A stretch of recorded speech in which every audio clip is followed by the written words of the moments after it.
from another region of Brazil. She's in Cuiabá, that is a city in the middle of the country. It's quite the middle of the country.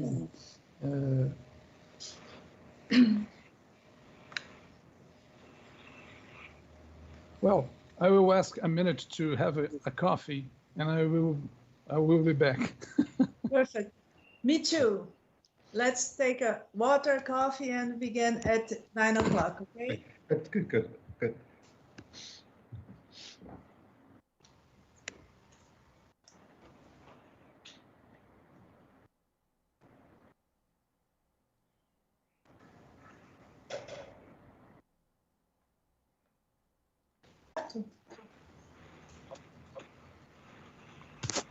Podemos começar?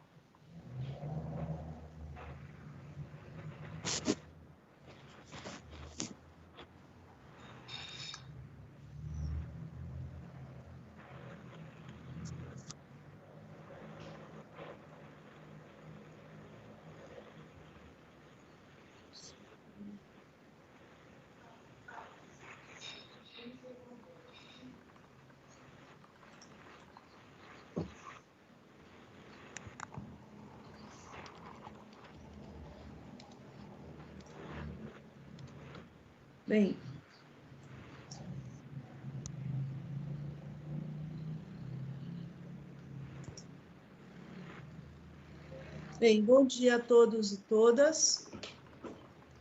Eu quero, em primeiro lugar, dar as boas-vindas ao ambiente virtual aqui do POSURB-ARQ, da PUC Campinas, abrindo, então, a 4ª jornada de pesquisa, envolvendo, como no ano passado, o mestrado em Arquitetura e Urbanismo da UNIVAG, em associação com o nosso programa.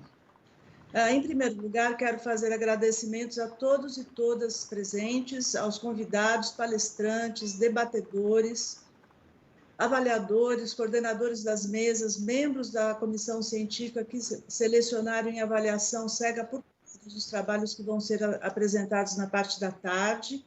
Em especial, quero agradecer muitíssimo aos alunos do NAU, do Núcleo de Apoio do POSURB, que montou toda essa estrutura para que a gente pudesse realizar o evento, mais uma vez. Agradeço à PROPESC e à Secretaria Acadêmica do nosso programa pelo apoio na divulgação da jornada. Gostaria agora de chamar a professora Jeane Aparecida de Godoy Rosim, coordenadora do mestrado em Arquitetura e Urbanismo da UNIVAG, para a sua saudação. Jeane, por favor. Bom dia a todos e a todas. Sejam bem-vindos à 4ª jornada de pós-graduação em Arquitetura e Urbanismo do POSURB-ARQ. Inicialmente, parabenizamos a professora doutora Laura e a todos os professores que integram a comissão organizadora pela competência, pela dedicação, ou seja, pelo brilhantismo na organização desta 4ª edição da jornada. Parabéns, professora Laura, pelo excelente trabalho realizado. Para aqueles que ainda não conhecem esta parceria, vou falar de uma maneira bastante breve, para não tomar tempo, porque acredito que todos estejam ansiosos para a palestra.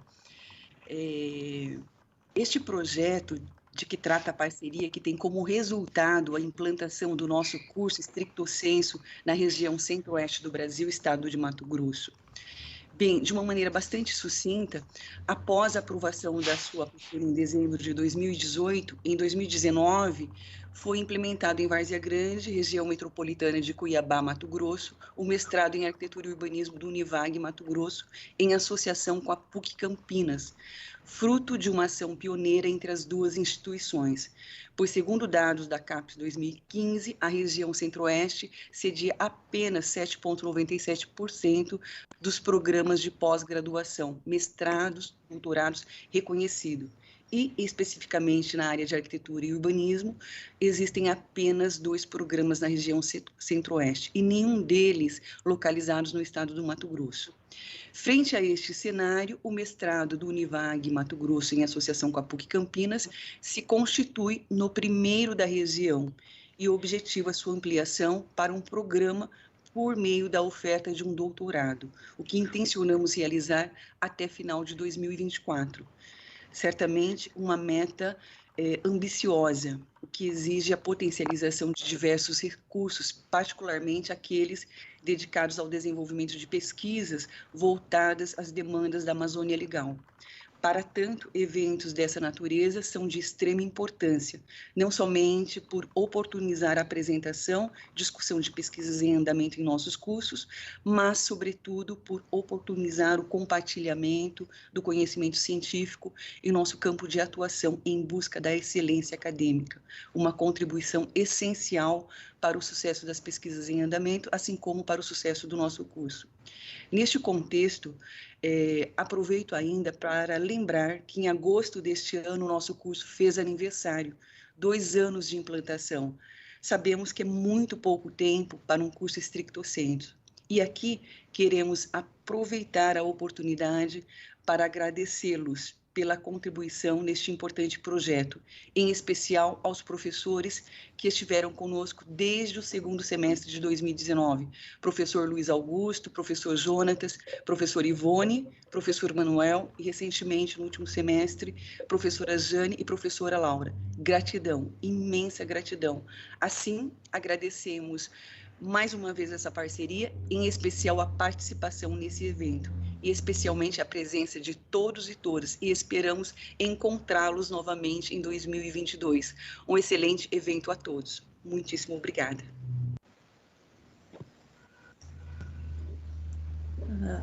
Agradeço muito suas palavras, Giane, e esperamos continuar com essa parceria. Quero lembrar aos senhores que acompanhem pelo chat que há algumas, por causa dessa questão da tradução, que a gente está tentando aqui operacionalizar, facilitando com o uso da legenda, né, do próprio Teams, que aparece na barra abaixo, e o Lucas, que graciosamente vai nos brindar com a tradução simultânea no chat também, do que for falado na língua inglesa, para facilitar a compreensão aqui do debate, ok?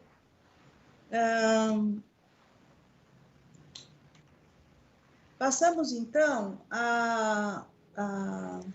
ao momento de introdução da temática, né? Então, eu gostaria de iniciar a apresentação das atividades com uma pequena reflexão. A pesquisa científica no Brasil está impactada pela política federal de educação, ciência e tecnologia recente, bem como pelos impactos psicossociais e econômicos decorrentes da pandemia do coronavírus e da crise climática em curso. Os estudos e pesquisas nas ciências sociais aplicadas, nossa área de conhecimento, nos possibilitam estudar o passado e o presente para compreendê-los, explicá-los e, lembrando a frase do arquiteto brasileiro George Wilhelm de que tendência não é destino, prever e propor o futuro da vida humana fortemente consubstanciado nas cidades. No Brasil, 85% da população já vive em cidades de pequenas a grandes metrópoles, mas esse é um campo muito importante para nossa reflexão, justamente nós da área de arquitetura, urbanismo e planejamento urbano e regional. Assim, coloca-se o desafio para os mestrandos, doutorandos e seus professores, quais os caminhos e qual o papel de nossas pesquisas. Como o setor de desenvolvimento urbano impacta em todas as dimensões de sustentabilidade e justiça nossa vida social? Qual o impacto social das nossas pesquisas? A jornada que agora começamos apresenta esse ano 2 mesas redondas pelas manhãs, abertas ao público pelo YouTube, que justamente procuram apresentar 2 campos de importantes discussões presentes em todo o mundo na nossa área e também territorialmente enraizados na região de Campinas, onde a comunidade da PUC Campinas tem uma forte presença. A primeira discussão, o primeiro campo, é baseado na concepção de articulação entre capitais público e privado, de forma a criar modelos espaciais que seriam paradigmáticos, na qual grandes projetos urbanos são inseridos em contextos territoriais complexos. Essa é a proposta de discussão da mesa que vamos iniciar. O RIDES, uma proposta de um hub internacional para o desenvolvimento sustentável em Campinas, perspectivas e potencialidades. A segunda mesa, que será amanhã, na parte da manhã, nos traz a implementação de uma concepção contemporânea na formação do profissional, na formação do professor da graduação e do próprio pesquisador, na qual há uma convergência entre soluções sociais e tecnológicas com uma visão transdisciplinar e aplicada na nossa área de arquitetura, urbanismo e planejamento urbano e regional, através da integração entre a pesquisa e extensão, onde as diversas dimensões de sustentabilidade e justiça social, ambiental, estão presentes, construindo-se, então, essas possibilidades de uma visão de futuro. Esse é, então, o nosso objetivo na parte da manhã. Na parte da tarde, como já foi colocado, vocês poderão ter um contato direto com pesquisas em andamento, através da apresentação de doutorandos e mestrandos com seus orientadores de papers que foram elaborados para esse evento, tanto do programa aqui da PUC de Campinas, quanto o programa da UNIVAG.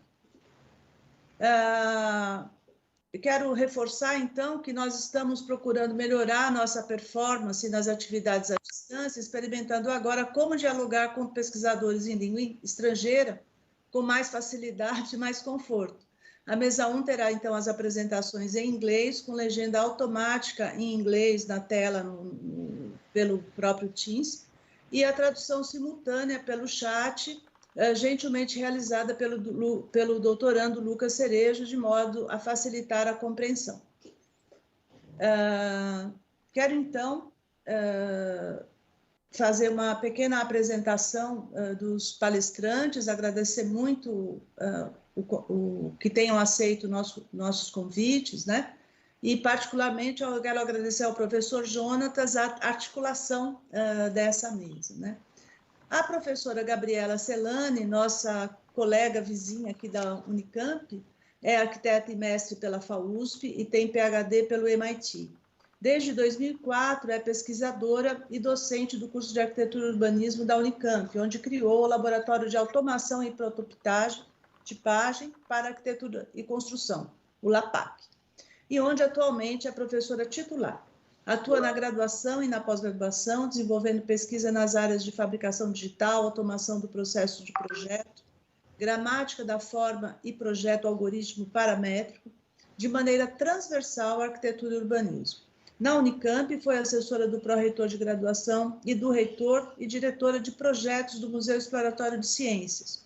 Atualmente, coordena o componente físico-espacial do projeto Hub Internacional para o Desenvolvimento Sustentável, o RIDES. Vai ser a nossa primeira palestrante, a nossa primeira apresentação dessa mesa.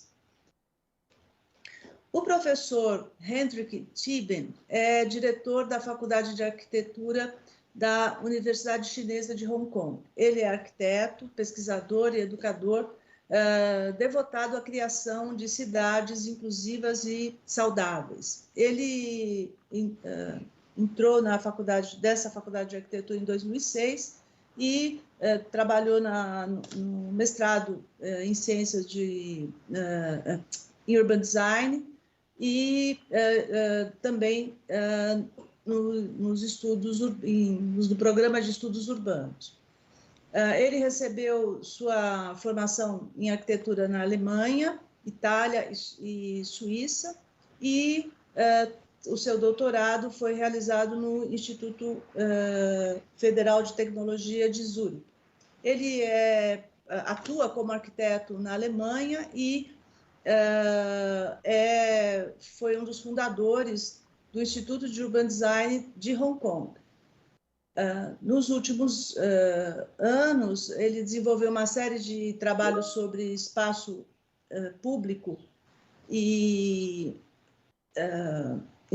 fortalecimento das comunidades locais, com realização de publicações e exibições.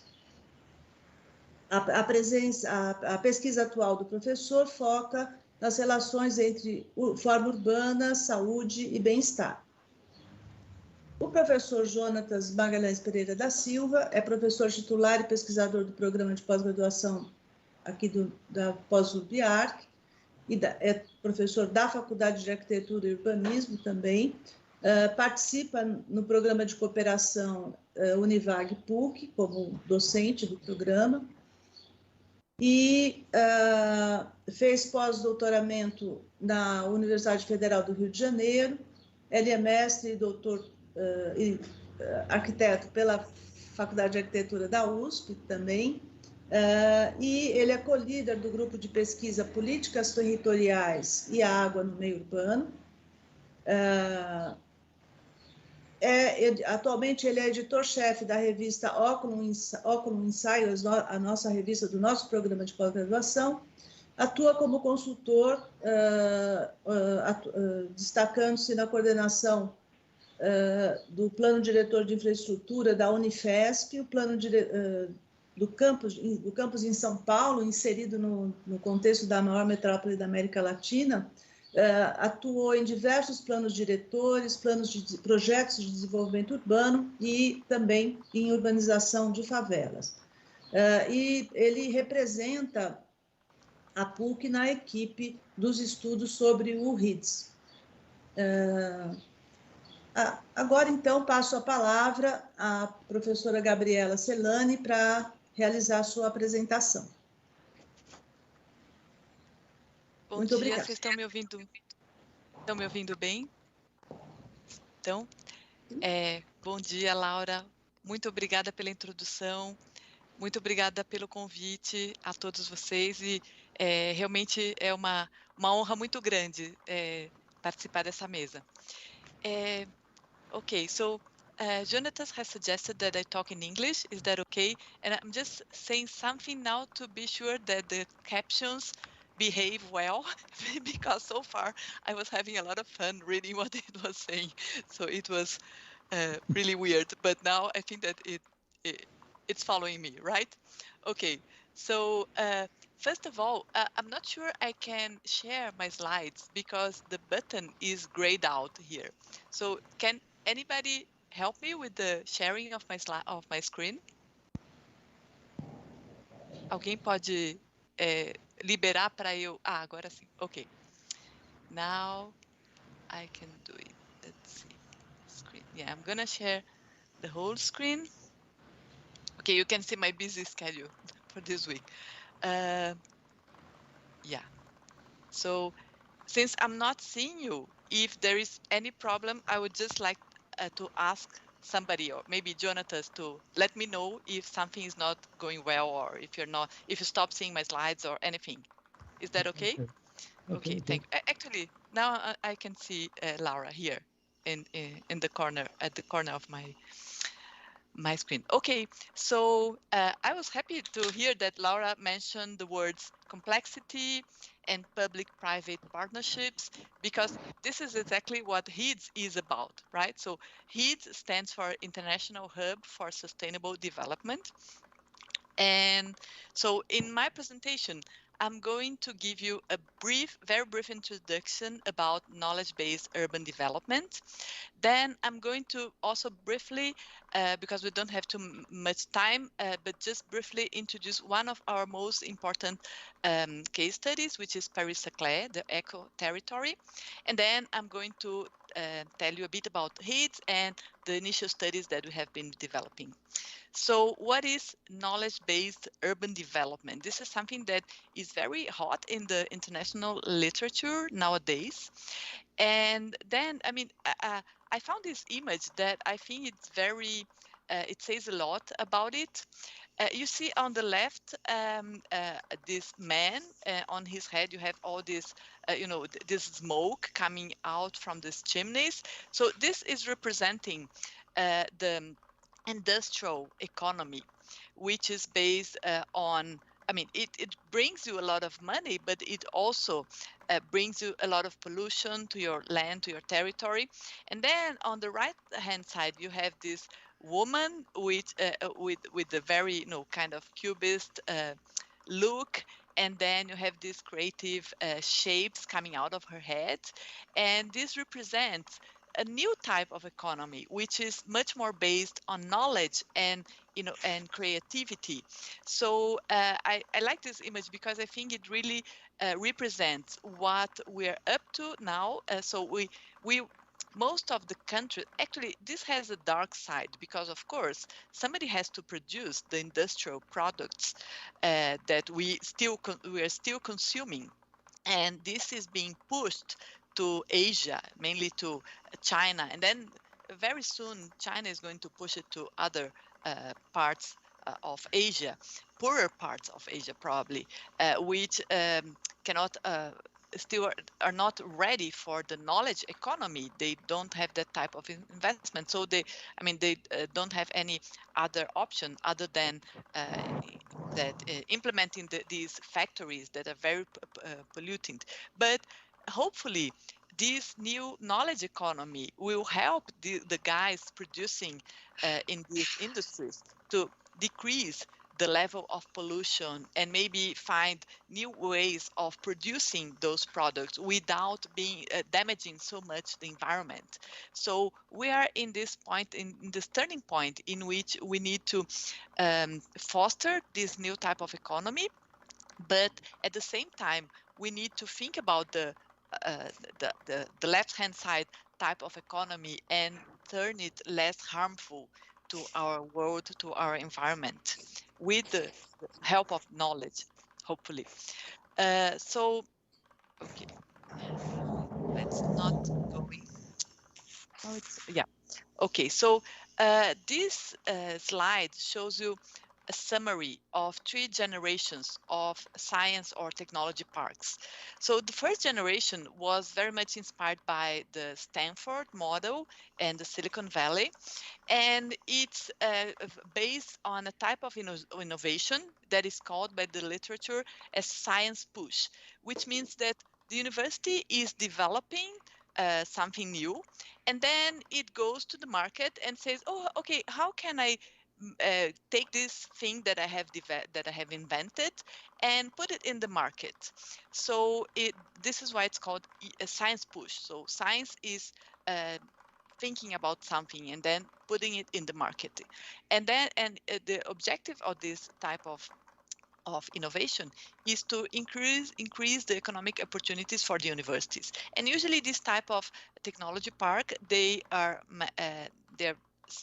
settle sometimes inside the very campus of the university, and we still have that model. It still exists, and also its management is made by the university.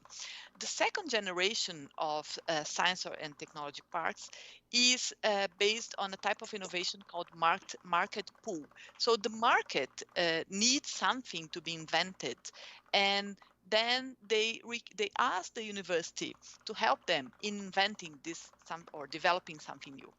And usually in this model we see, I'm sorry that I didn't translate all of the boxes in my slide, but anyway, so the reason for this is to make the students from the university entrepreneurs, and also foster new businesses linked to innovation.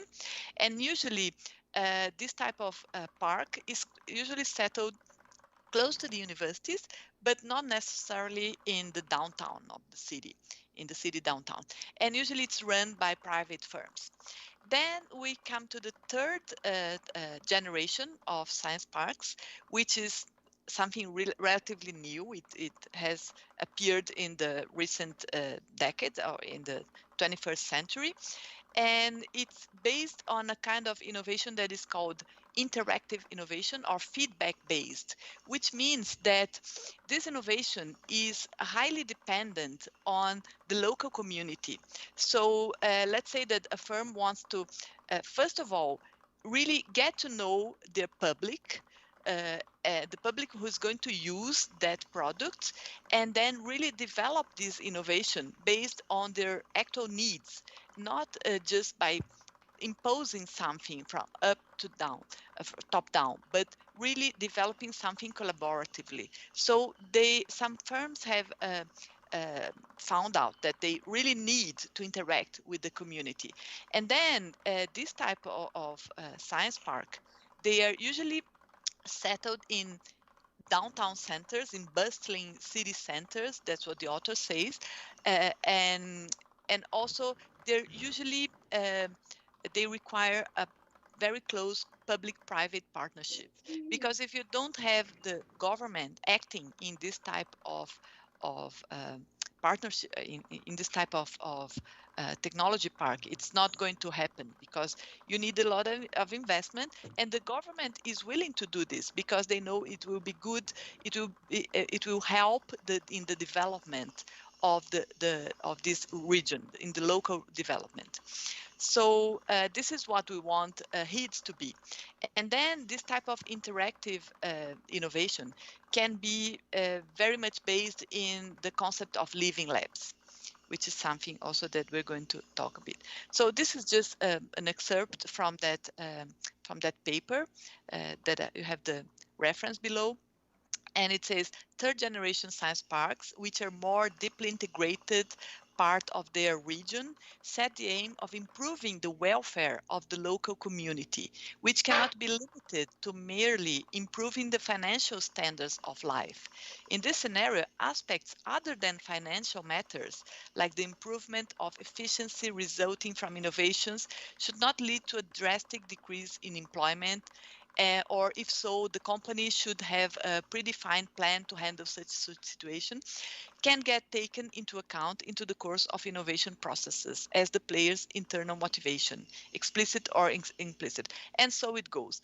So basically, for example, if you are developing some type of automation that is going to reduce the need for workmanship for employers, then you must think about some compensation program, so that it's not harmful for the local community. So now I'm going to quickly show you this case study that has been very inspiring for us, which is the EPAPS, which stands for Établissement Public d'Aménagement Paris-Saclay, which is a public settlement. So it's a public project, but of course it's private public because they depend on the developers.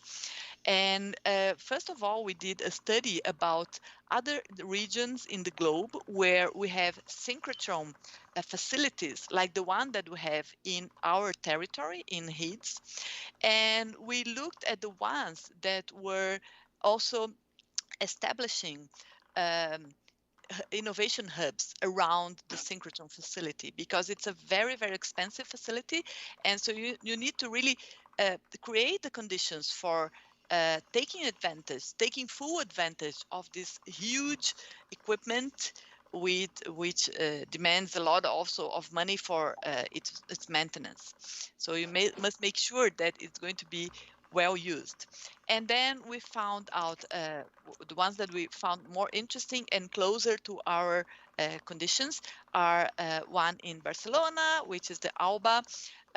Also, there's one in Grenoble, but the Soleil is the synchrotron facility south to Paris, and this is the one that we really found it to be very similar to ours. So this is just a comparison in terms of the presence of a synchrotron facility, university, technology firms, research centers, agricultural areas, historical heritage, environmental fragilities, drainage difficulties, and also involvement of the public sector. So as you can see, everything is checked on EPAPS Paris, which is the Paris-Saclay project.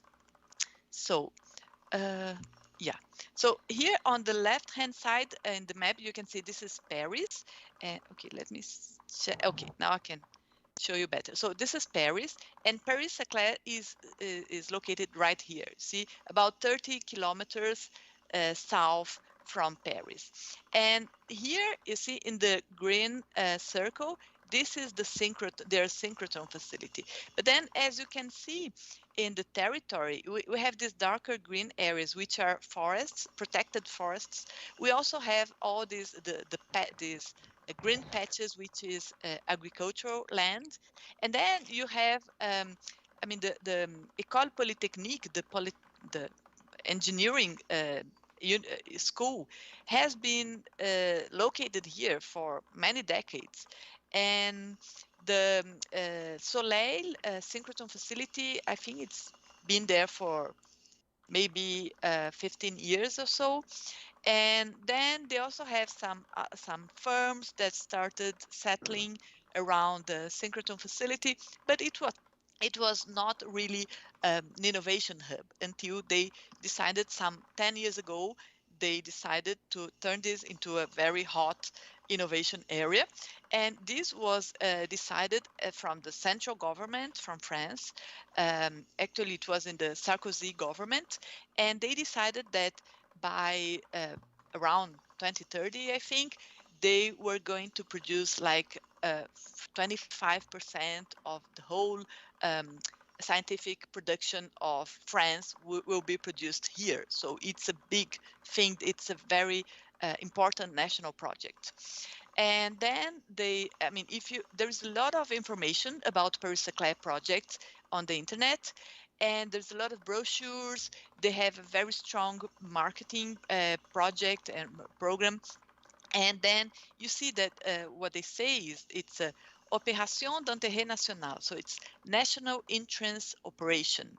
And then they have defined this territory as an eco territory. See, so they show all the interest in really turning this into something that is a model for the rest of the world in terms of sustainable mobility, in terms of sustainable energy, and what they're doing, they are going to create a third generation innovation center or technology park.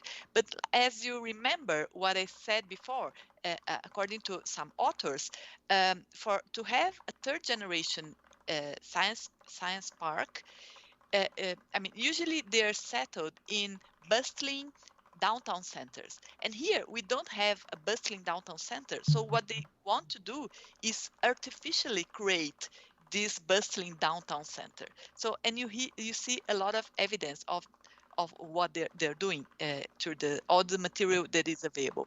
So, but also they also show a lot of worries about sustainability, a lot of concern about sustainability. So as you can see, they have all these mesures environnementales, which is environmental measures.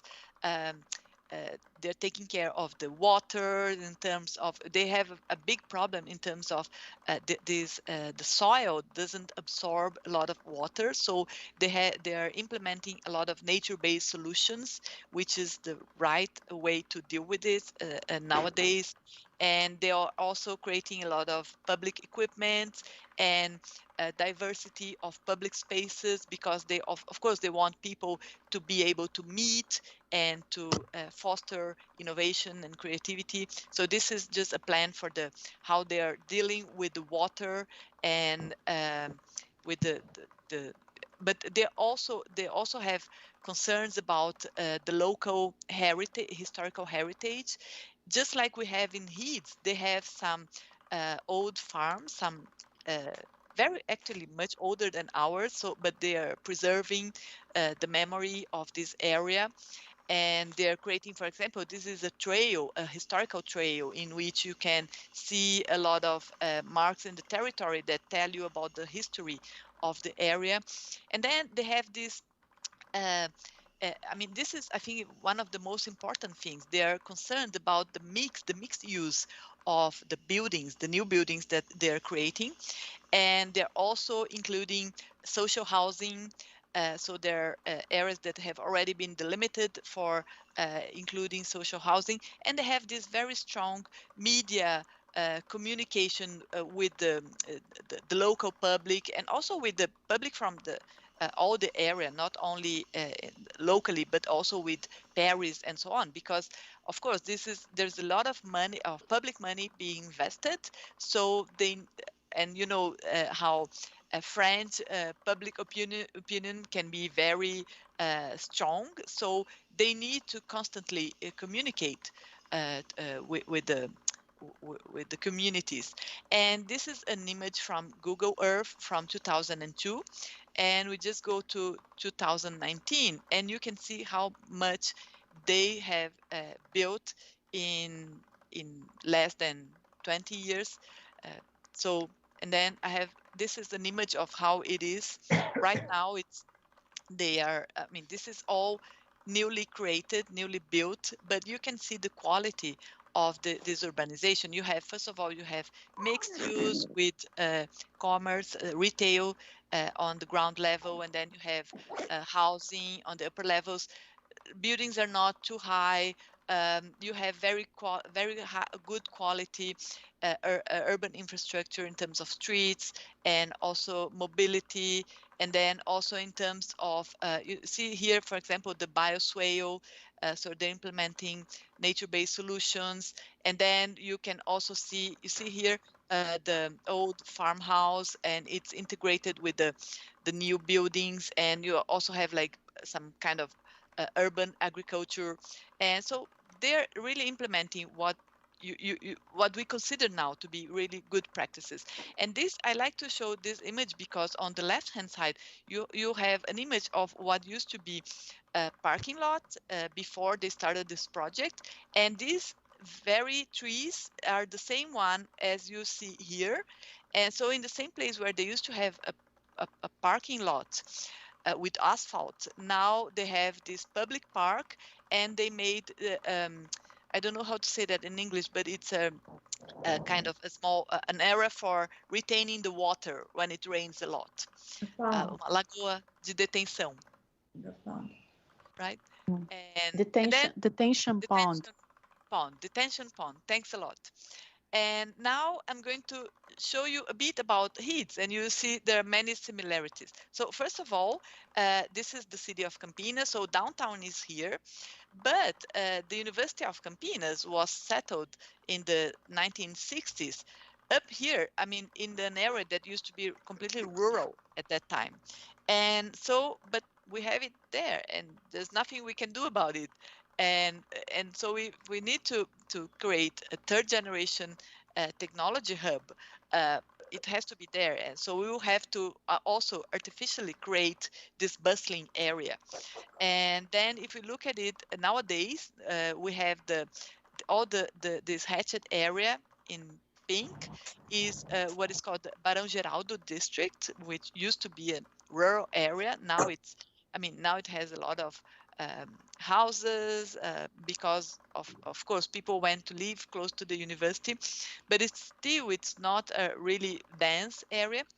So the HEEDS territory is right here. And then in terms of the city and the planning of the city of Campinas, as you can see, it's considered in the macro metropolitan zone. Okay, so it's right here in the purple area.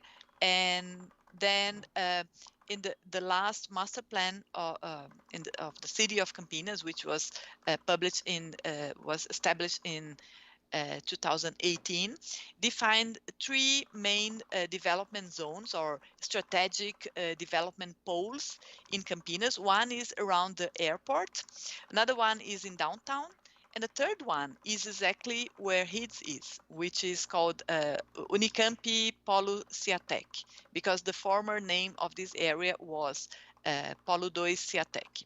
This is the former name.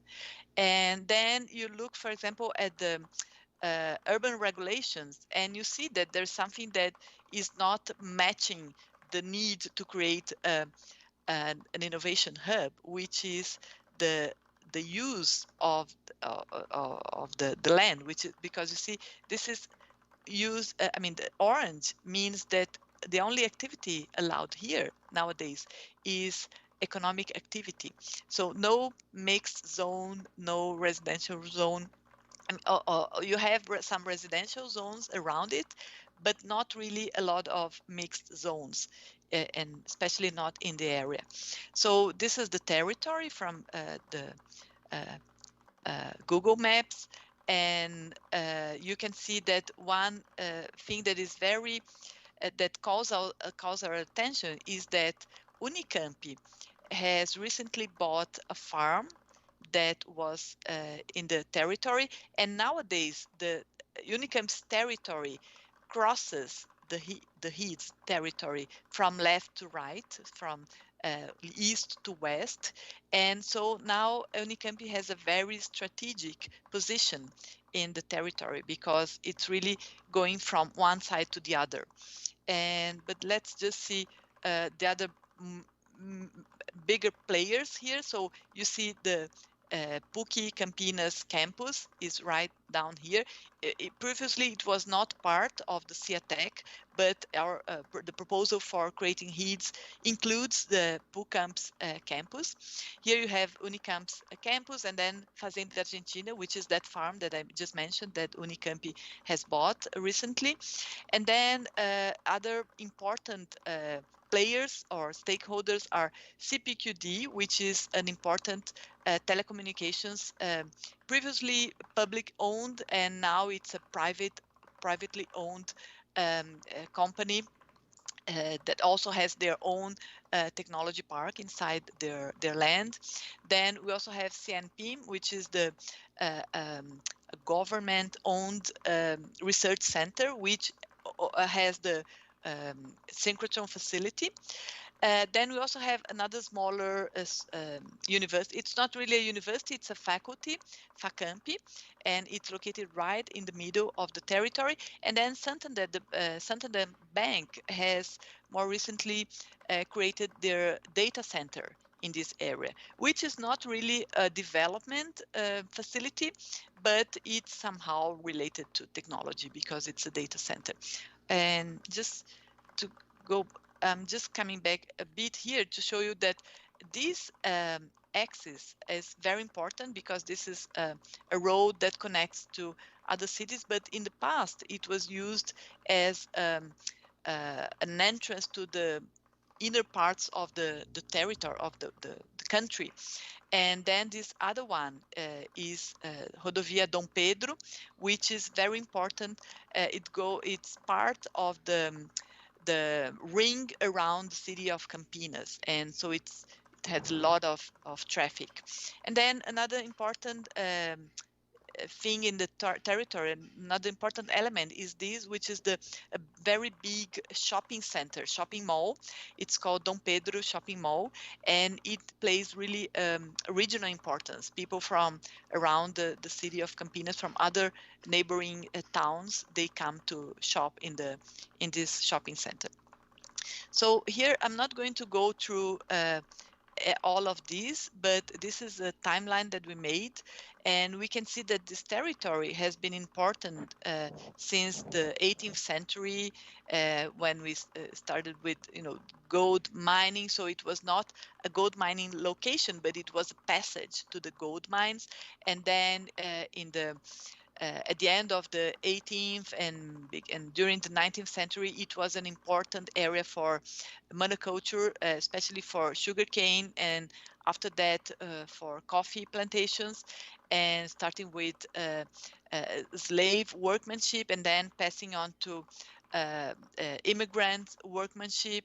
And then in the middle of the 20th century, certain companies started settling, in industries started settling in the area. And then we also have the foundation of PUC, and then the foundation of Unicamp, and then at the end of the 20th century, we have this kind of restructuring of the productive arrangement, and then we have really an economy that is much more based on knowledge since the end of last century.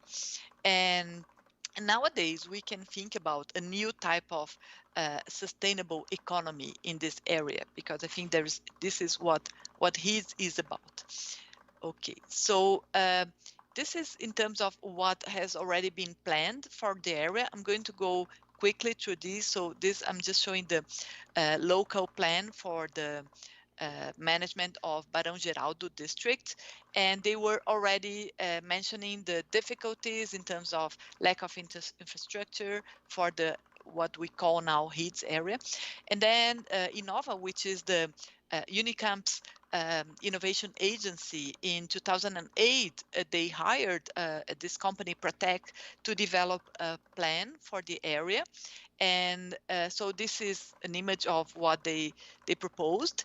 But if you look at the images and the renderings, you can see that it's very old-fashioned, because you see they have a segregation between the residential areas and the commercial areas, and you clearly don't see the type of pedestrian activity, walkability that we want nowadays. So this is something that, although it's not so too far away, it's not so long ago, but still we cannot look at this and say, oh, wow, this is really innovative.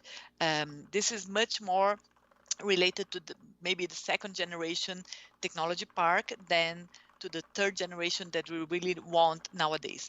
And then the City Hall, the municipality of Campinas, in 2009, they started hiring Jaime Lerner's office to develop, to further develop this proposal. And as you can see, it's much more, it's based on this big axis of, the mobility, but it's really not based on public transportation. It's much more based on private mobility, and there are no big project for in terms of mass transportation system, transit system. And also we see a lot of segregation. Of course, there is the transit-oriented development concept that is implemented here. So you have all the area around the main roads. They are more dense, and they're denser, and they also have higher buildings. But this actually was a big problem when this image was presented to the local public, to the people who live in Barão Geraldo, because they were completely against it. They thought it was going to turn their very bucolic area into a very, a very dense area with a lot of traffic and a lot of development that they didn't want. So there was a lot of wrestling between the municipality during the development of the last master plan for the city, and they ended up simply heading back, and the municipality ended up not really proposing the application of this plan, and instead they proposed an urban regulation that is very restrictive. So there's no, it's impossible to propose to build any housing in this area nowadays. So, but then on the other hand, some of the owners of the land here, for example, this big parcel here, they had already started with the approving of a project. And so since they were subject to the law that was present previous to the present master plan, so they have the right to propose a mix here of some gated communities, which are residential, and also the big parcels here, these are devoted to economic activity. And apparently this other parcel also has this proposition, and which is probably because they must have filed this project before the present law. So we have this mix of land owners which are subject to different types of urban regulations nowadays. And then we also have another issue that is very relevant.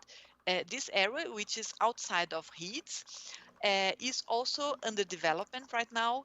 they have already this.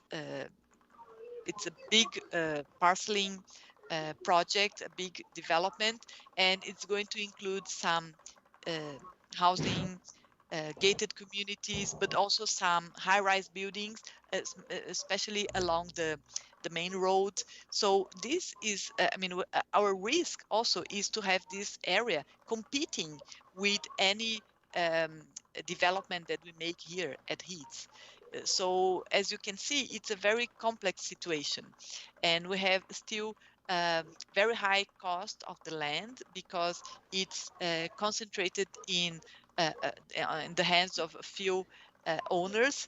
And then this Reserva Dom Pedro is this area that I was showing, and they will probably offer much quicker than Heats can do it. They will offer plots with infrastructure. Also, it's closer to the shopping mall.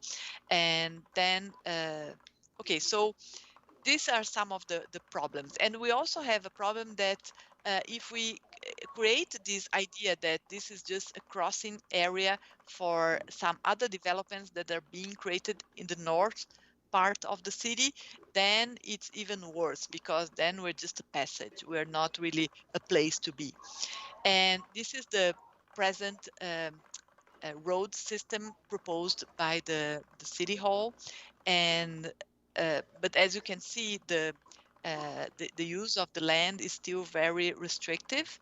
It's the purple area here, which is only for economic activities, and it's in the process of being reworked. So nowadays the Department of Planning of the City of Campinas is working on some new proposal. But as you can see, we have all these a lot of different issues that have to be dealt with. The issue of water, the issue of management of this territory, of energy, of mobility, infrastructure, inclusion, because we really don't want this to be a very segregated area. And also in terms of urban form, because as you saw before, let me just go back a bit. If you look at this area, all this area around Heats, it's mainly made of gated communities on the to the east, and then to the west we have all these sprawls, which these are not gated communities, but it's mainly only residential area with single family houses, and which is really not considered sustainable anymore. And so this is an image that shows the divergence of opinions from all the different communities that are related to the area. The people who live in the around Heats, the people who work in Heats or around it, and the people who simply use the roads around it and are worried about mobility and also traffic and so on. So now I'm going to just go quickly to show you that we have all this entangled situation of, we have the Inter-American Development Bank, which is giving us some money to a joint venture between Unicamp and the City Hall of Campinas, and then PUC is also related to it. And then we have the Heats Council, which is made of the directors of all the stakeholders which are settled in the Heats area. And then we have, BID is going to hire, next slide. BID is going to hire CRIS, which is the Korean Research Institute for Human Settlements, for developing an urban proposal for us. And then they're also going to hire a local architecture office to help this Korean firm. And then we also have some people from Unicamp and also from PUC Campinas helping in figuring out what is the best thing that we could propose to Heats and so on. So we have a number of different people thinking about this, and what I'm going to show you is just something that some students at the University of Campinas have been working on, because as a strategy for working with this, we have created a new professional program in urban design. And we have these 15 students. They are from different fields. Most of them are architects, but we also have an ecologist, geographer, civil engineer, even a computer engineer. And we have been working with them to develop some proposals. And among our faculty, we have the ones here from Unicamp. Sometimes some of the professors from PUC also have been helping us, but also some of our PhD candidates, postdocs, also an architect from City Hall, and also some people from our campus planning facility.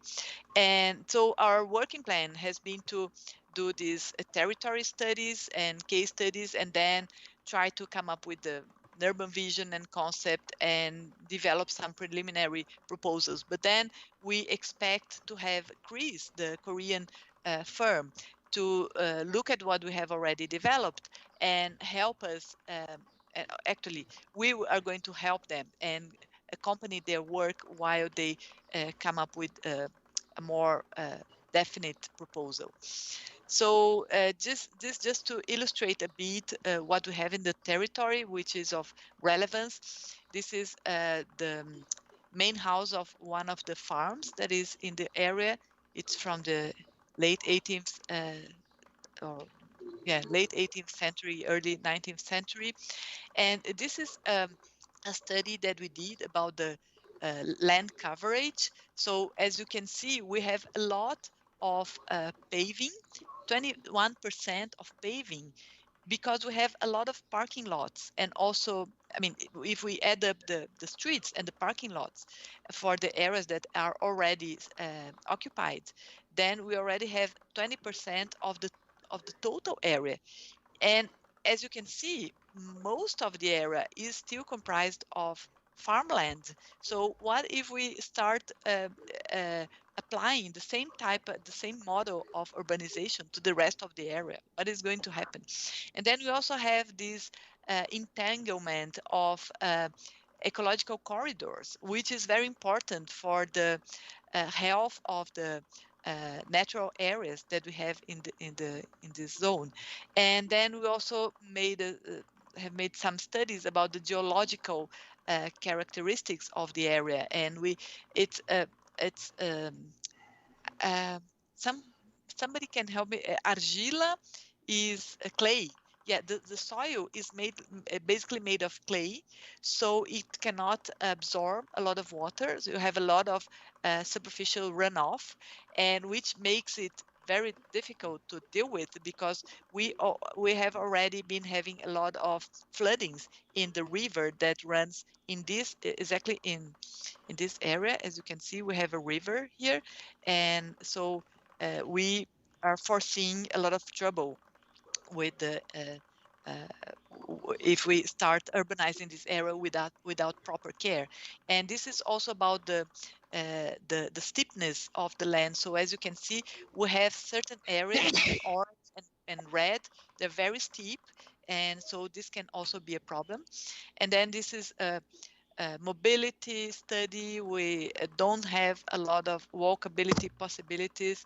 We have been studying the possibility of developing some urban regulations for applying privately owned public spaces, because one of the problems that we have is that since we have a lot of natural fragments, the percentage of the land devoted to public areas is mainly going to be protected forests. So we are going to require extra public spaces for people to meet.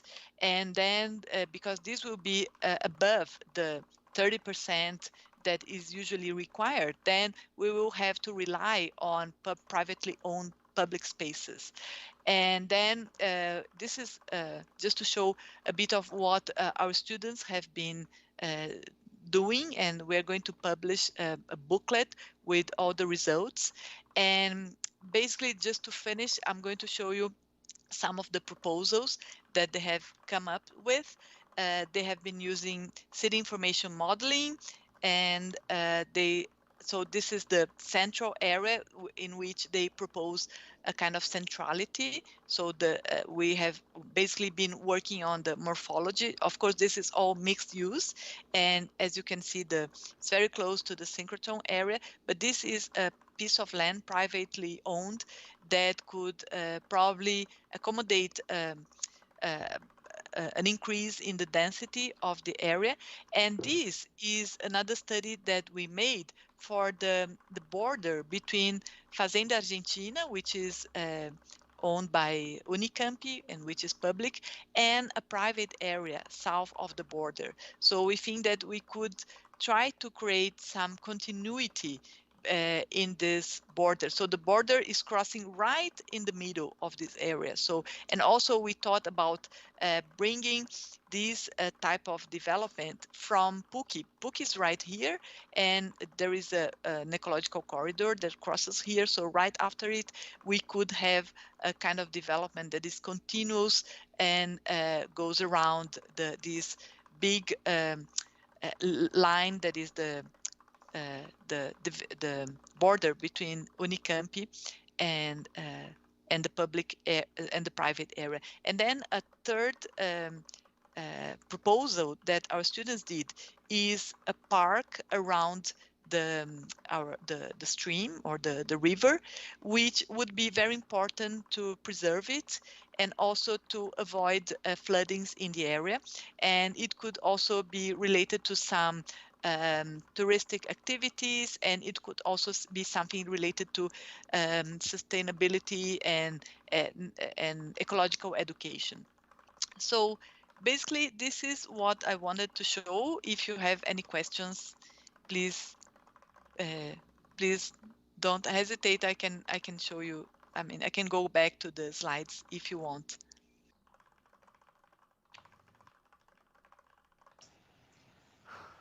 Thank you very much, Professor Celani, for your presentation. I have a lot of questions, but let's work. Let's listen to Professor Hendrik Tiven, and after to listen to Professor Jonatas, and then we are going to open the discussion, okay? Thank you very much. Professor Hendrik? Okay. So let me see if you are, I try to share. Let me see. Can you see my presentation? Yes. Yes. Perfect. Okay. So yeah, it was very, can you also hear me? So thank you very much for inviting me for this session. And it was very interesting to see Gabriela's presentation. I'm not sure if Gabriela actually, you joined even the Cadrea conference maybe that we had at CHK. Is this possible? I don't know. But yeah, that's possible. yeah, that was organized by a colleague by me. Okay. So basically in my presentation, it will be very different from Gabriela's because I'm not working at the moment on a big project for a university campus, so I don't have all these kind of detailed information. Maybe what I try to maybe bring in are more reflections on university campuses or campuses in general after the pandemic, because that was more something I was looking at over the last 1.5 years. And at some point I became interested also how that might affect the places where we are usually working, right? Because obviously our work was very much affected by the pandemic. So bear with me, it might not be so detailed about necessarily something that is directly maybe so helpful maybe for hits, but maybe also because it's quite different, maybe also interesting to create a kind of tension between different topics and so on, right? When we look at the planning of sustainable campuses, the discussion about sustainability, I think it might actually be affected by that, by the experience that we had in the last 1.5 years, right? Because basically it affected almost every aspect of our life. What I did over the last 1.5 years, particularly in the last year, was to team up with a good friend, Luisa Bravo, who's editor-in-chief and founder of the Journal of Public Space. We organized an initiative that we called 2020, a year without public space under the COVID-19 pandemic. And we had basically those weekly webinars with over 100 speakers from 6 continents, basically talking about from different angles of how COVID affects our life, particularly related to public space. And then we had a final symposium at the end. And if you want, you can also, there's a publication, open access journal that we published. There was also a link to UN Habitat, who's actually supporting this journal, right? So you can find this online. Now, with the kind of final event that we had, one of the things that I indeed became then more and more interested in, being somebody, after looking at many aspects of public space and the pandemic, of course, as somebody working every day at the university usually, but then of course we had also online teaching in 2020. I started to become interested in this kind of question of how campuses might be affected. And one of the sessions that we then organized in this event was basically to say, well, campuses are also important public spaces, although probably in terms of ownership a bit more complex between public and private, but the way how we perceive them and how we act there play a very important role of public life in cities, right? And so one of the sessions that we organized was then basically inviting our Dean of Students and then the Executive Director of the Worldwide University Network from New York, and also a very interesting speaker from Mexico, to talk about those aspects, how we think that the pandemic...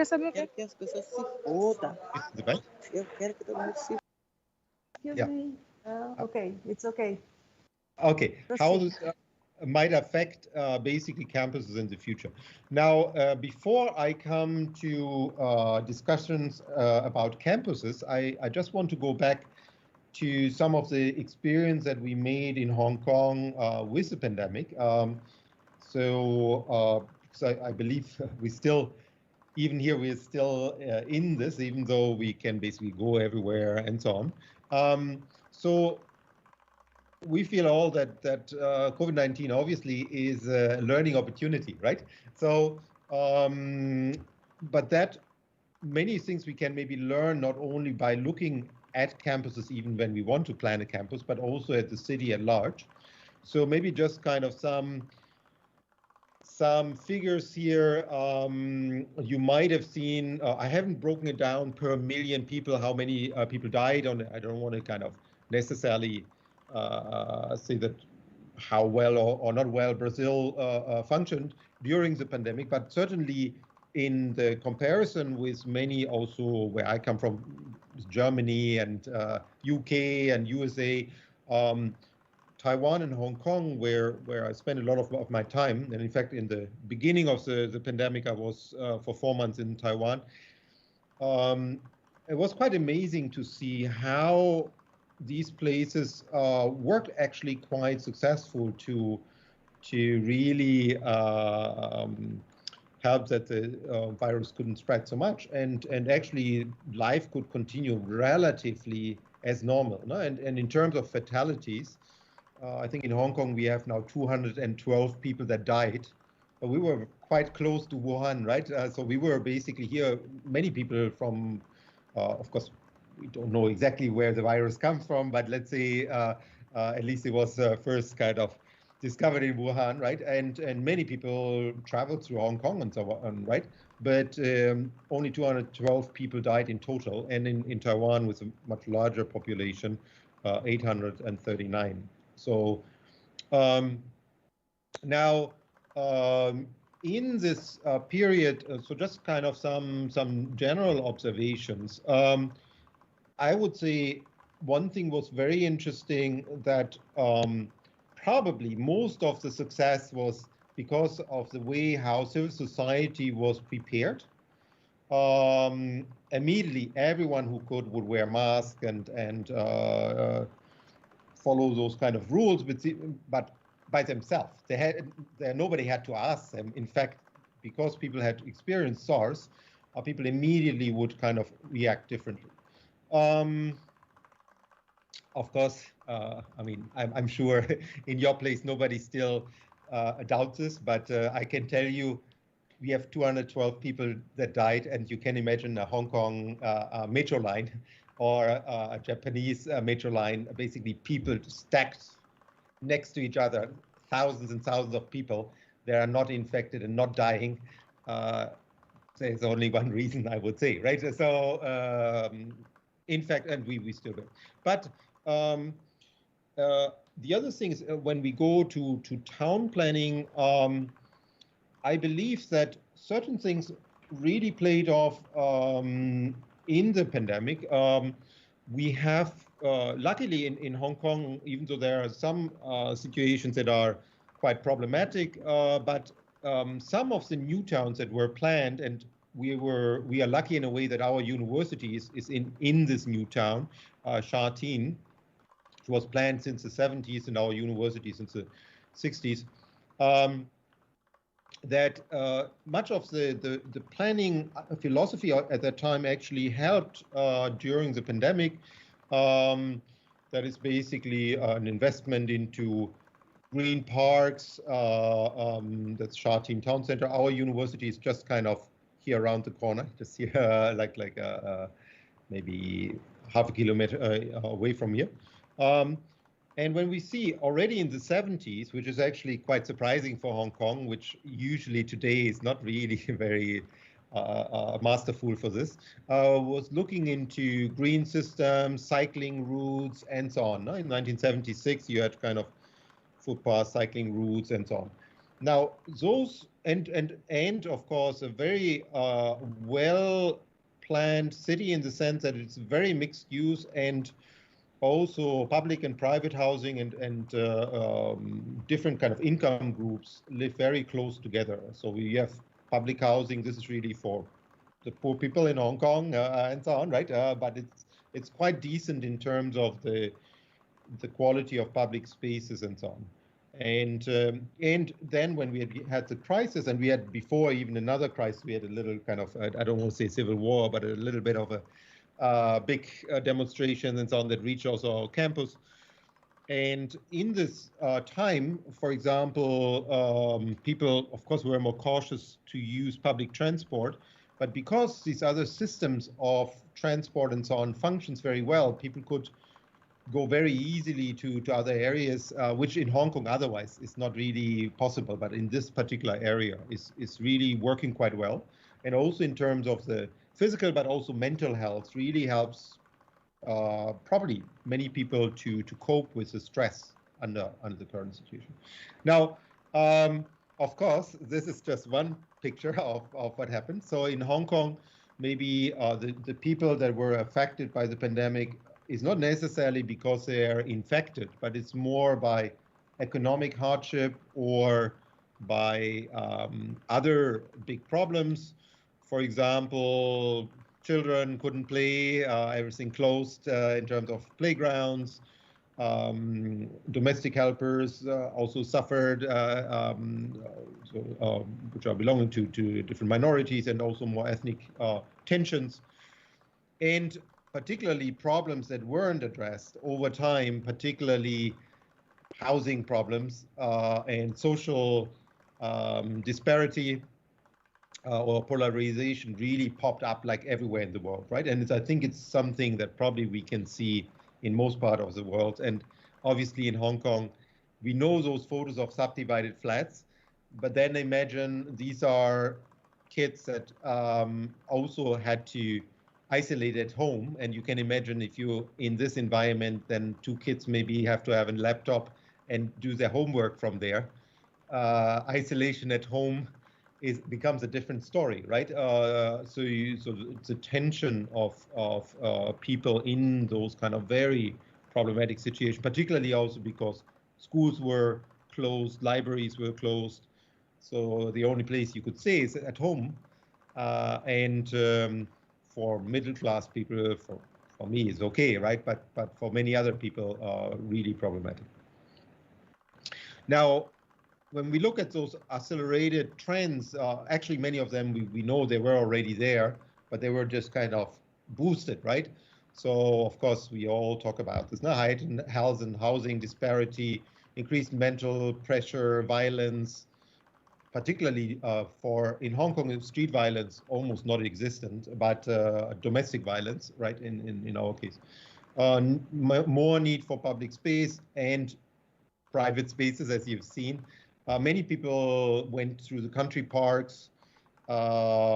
People even here like more to use the car, which they usually don't do so much.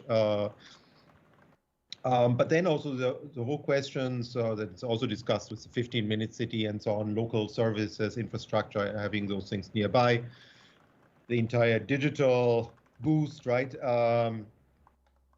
And then in terms of, because I heard that this hub is also about internationalization, that of course, or international collaborations, and that of course was entirely affected, right? And Hong Kong as a place that has usually 40 million visitors per year. We are basically down not even 1 million, right? It's kind of a huge issue, particularly if you organize your economy, particularly also knowledge economy around international internationalization. If you see Australia and, for example, that have made a lot of money with foreign students, huge problems under the pandemic in terms of the economics of university campuses. Now, just kind of some thoughts on, because obviously the discussion should be about campuses. Now, of course, today, when we look at pandemic probably moving forward, we don't know. Maybe this was just one case, and the next pandemic comes only in many decades. Although, I mean, Hong Kong, it's not so long ago, not so 2004. Now we have 2020, right? It's not such a big gap in between. But of course, there are many other issues, climate emergency, one of the big ones, and so on, right? And now, in these discussions about campuses, it just happens that I met also with people from Arab that basically just made published a study, the Future Ready University. And I just thought, I didn't do this study. It just happens I was just one of the persons that was invited among many people that in the preparation for it. And we had conversations with colleagues from Arab that would work on this. I just thought, like, maybe for you this might be interesting you can download this document,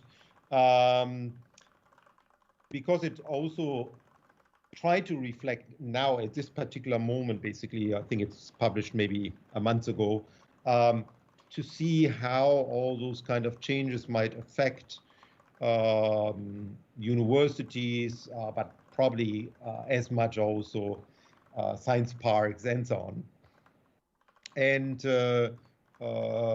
I think in this study, which I find interesting and also, of course, relevant, that of course it's not mainly about the pandemic, but pandemic is maybe filters in somehow, but other aspects of resilience, net zero planning, and so on, but also the entire discussions about this kind of hybrid teaching, what we do actually on a campus. Now, this is, of course, many of those points might be on a different scale that Gabriela showed, because they are less on the master planning. Some are maybe also master planning, but some are more on the building scale also.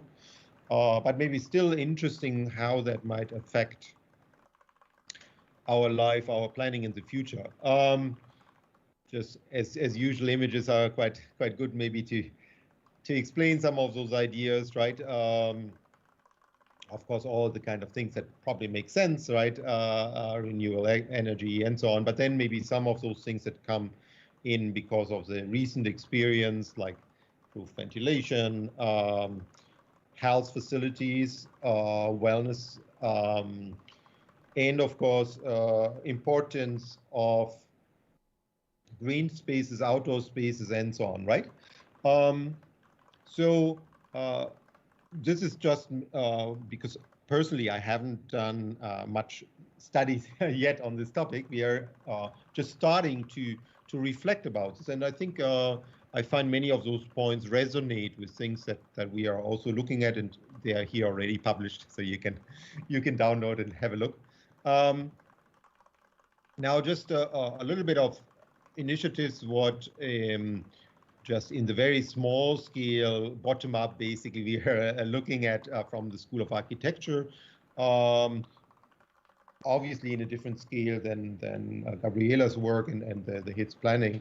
Now, I nevertheless, I put also, seeing where the discussion was going, I still downloaded like some other images.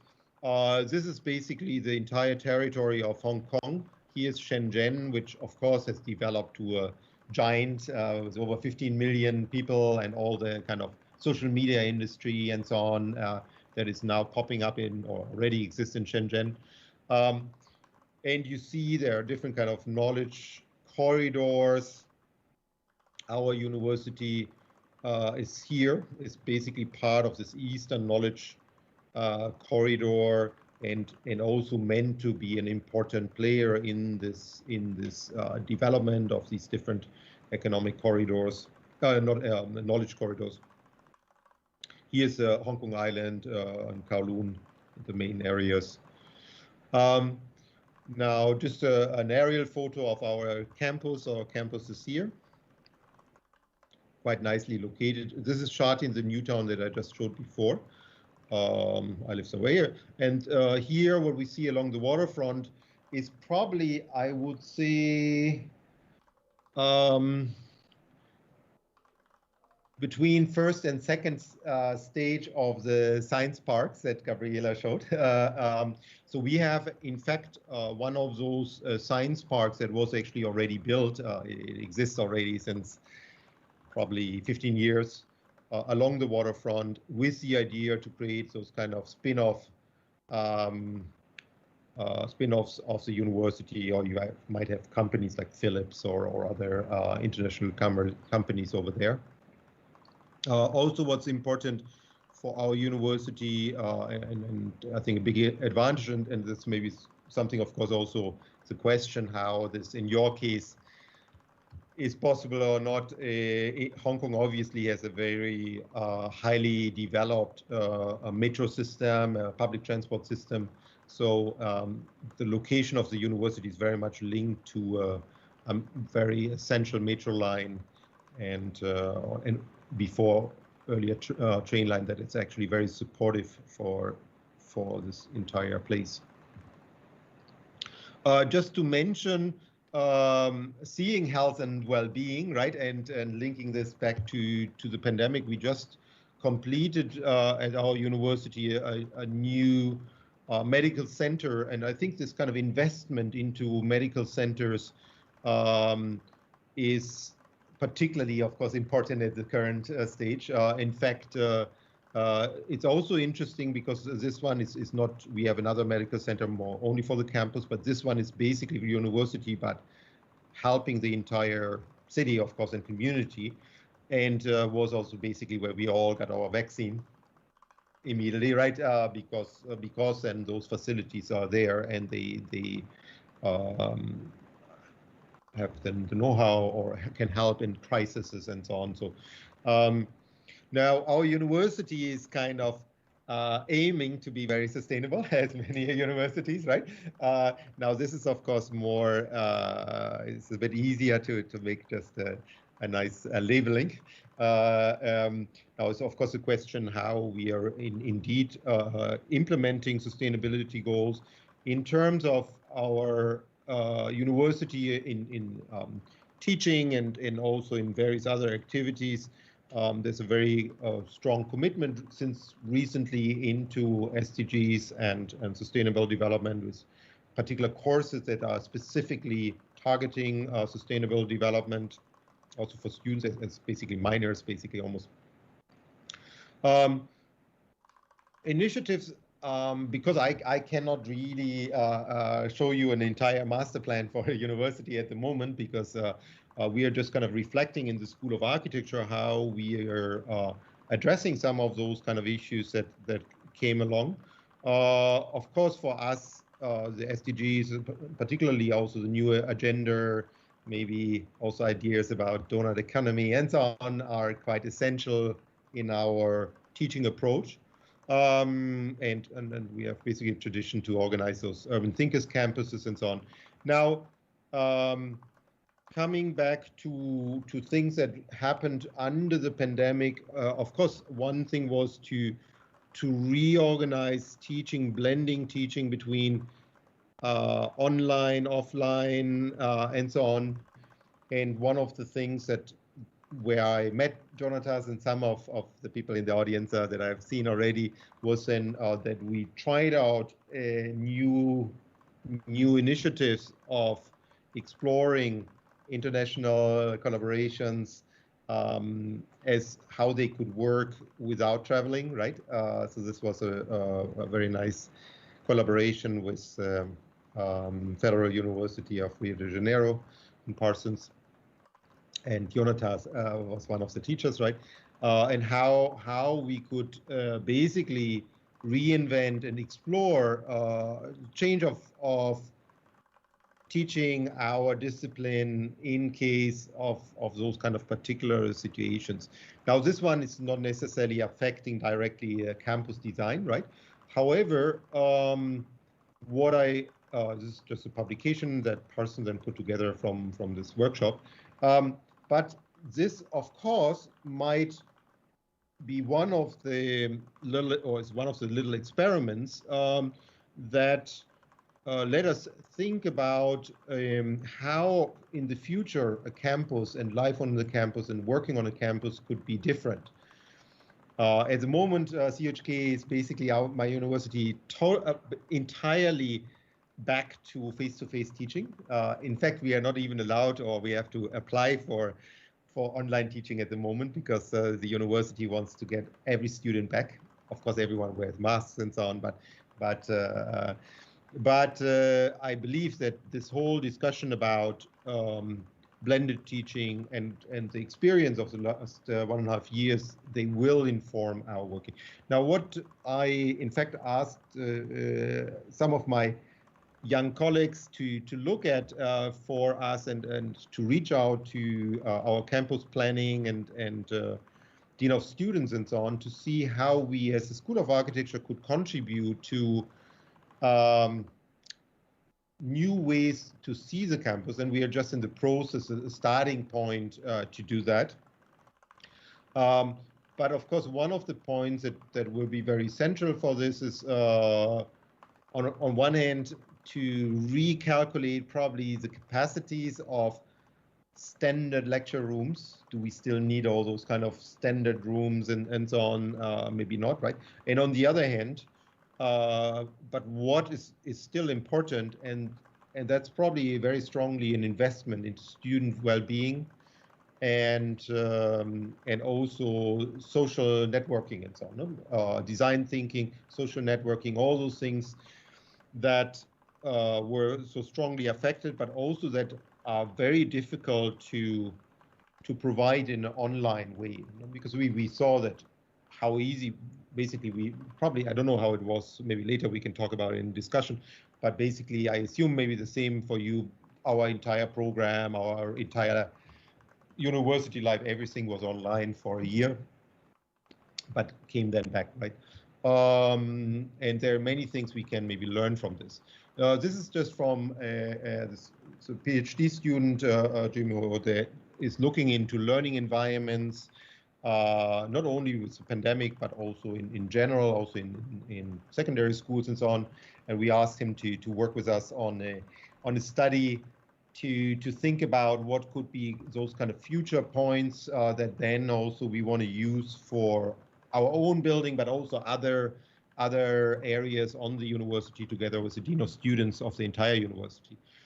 And these are like some of those points that we find important. And as I said, I don't have a master plan to offer for you and so on, but maybe some of those points, in addition to all those amazing, very, very nice points that Gabriela brought in terms of ecology that I really enjoyed in her presentation and so on, to see those other questions of positive emotions, sense of belonging, identity, the way of solitude and interactivity.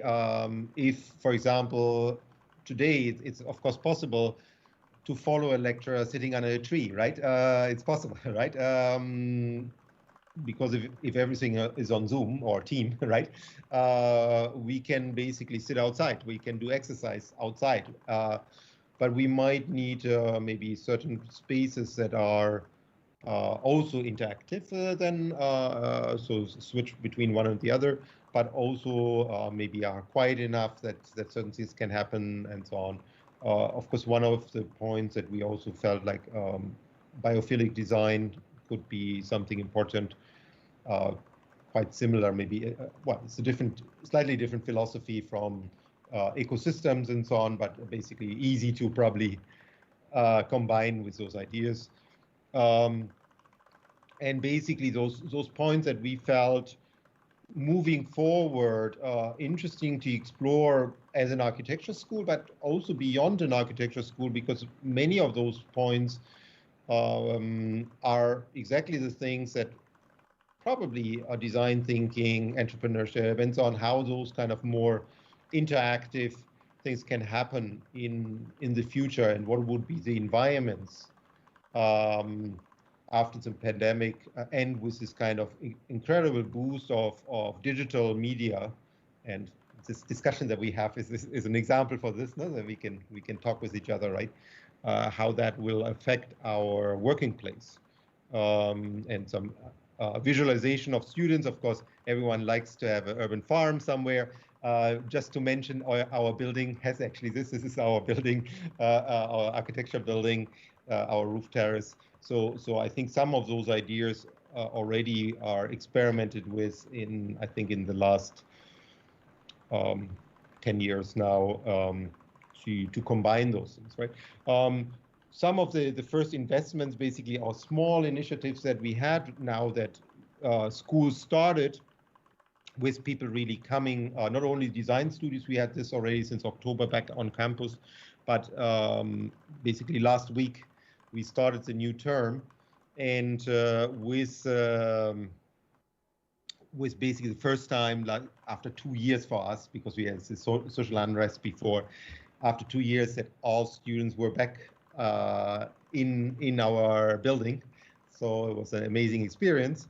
And for this also, we invested a little bit into placemaking and so on to see like, oh, how can we invest into an environment that is really helping students maybe to feel welcome and to enjoy the spaces and being able to socialize and so on.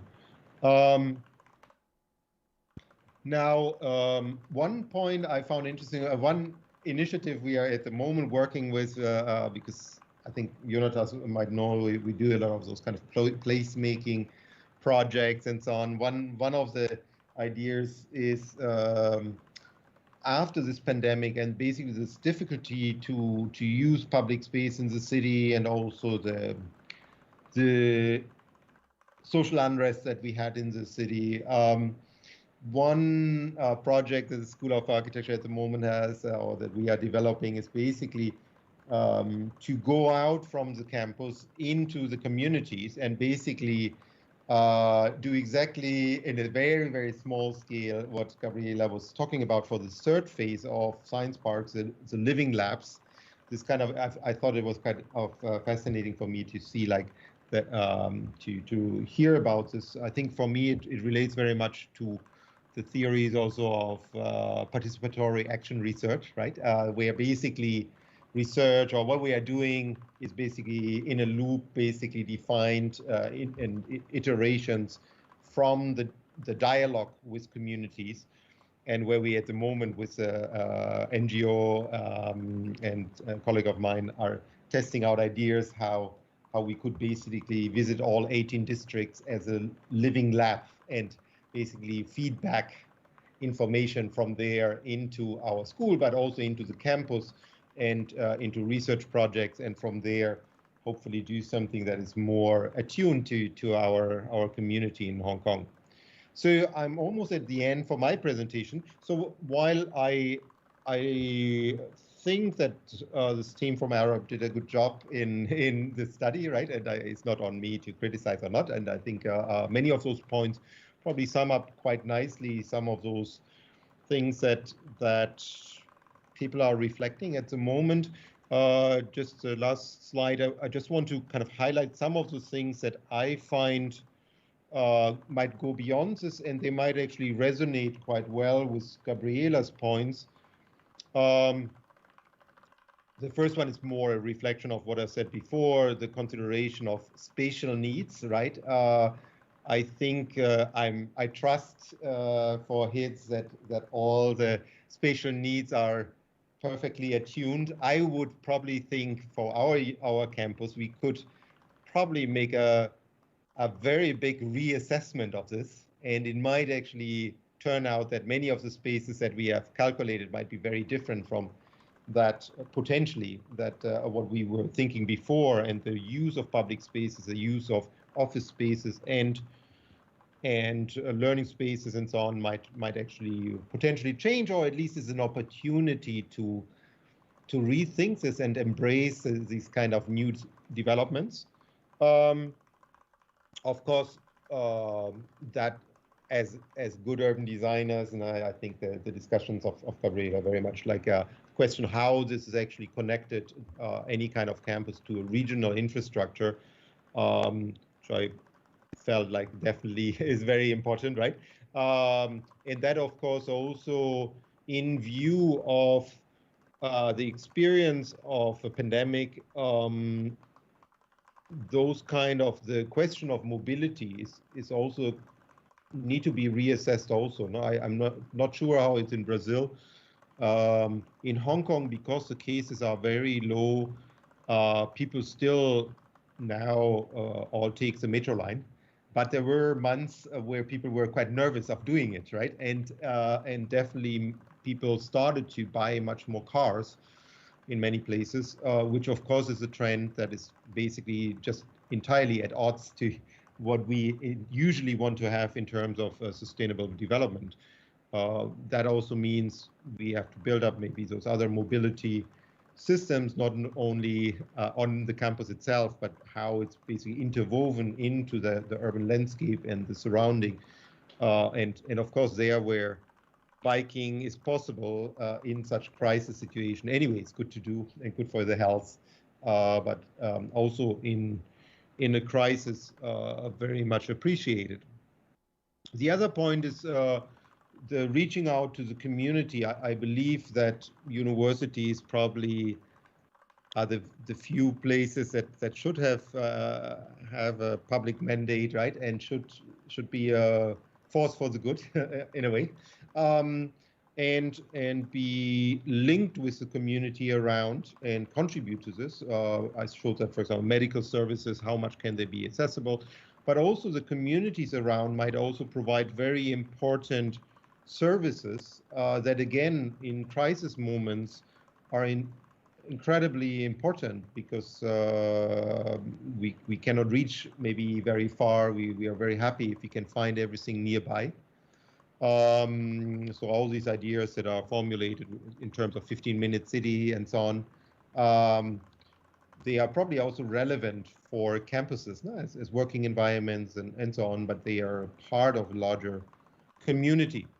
One thing I found interesting, this is maybe less something important for buildings and master plans, but something that inspired me a lot by the Mexican speaker in this panel discussion that we organized on public space under the pandemic on the campus in Monterrey, where this gentleman was teaching, and he's a specialist on online teaching and so on. What I found very inspiring, and even though we thought we are quite up to date and so on, but we didn't do something like this. So their university, under the pandemic, they were organizing a lot of programs, not only for the students online, like usually like the film events or sports or mental, anything that is good for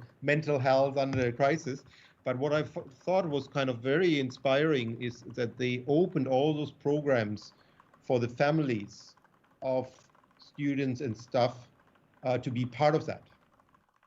And I think when we see that many people, how many cases of domestic violence, of mental problems in this kind of crisis, right, existed or still exists, might also help to address this. Now, moving forward, this is of course a special situation of the pandemic, but I think it might help us to think also about those kind of good things to do, right?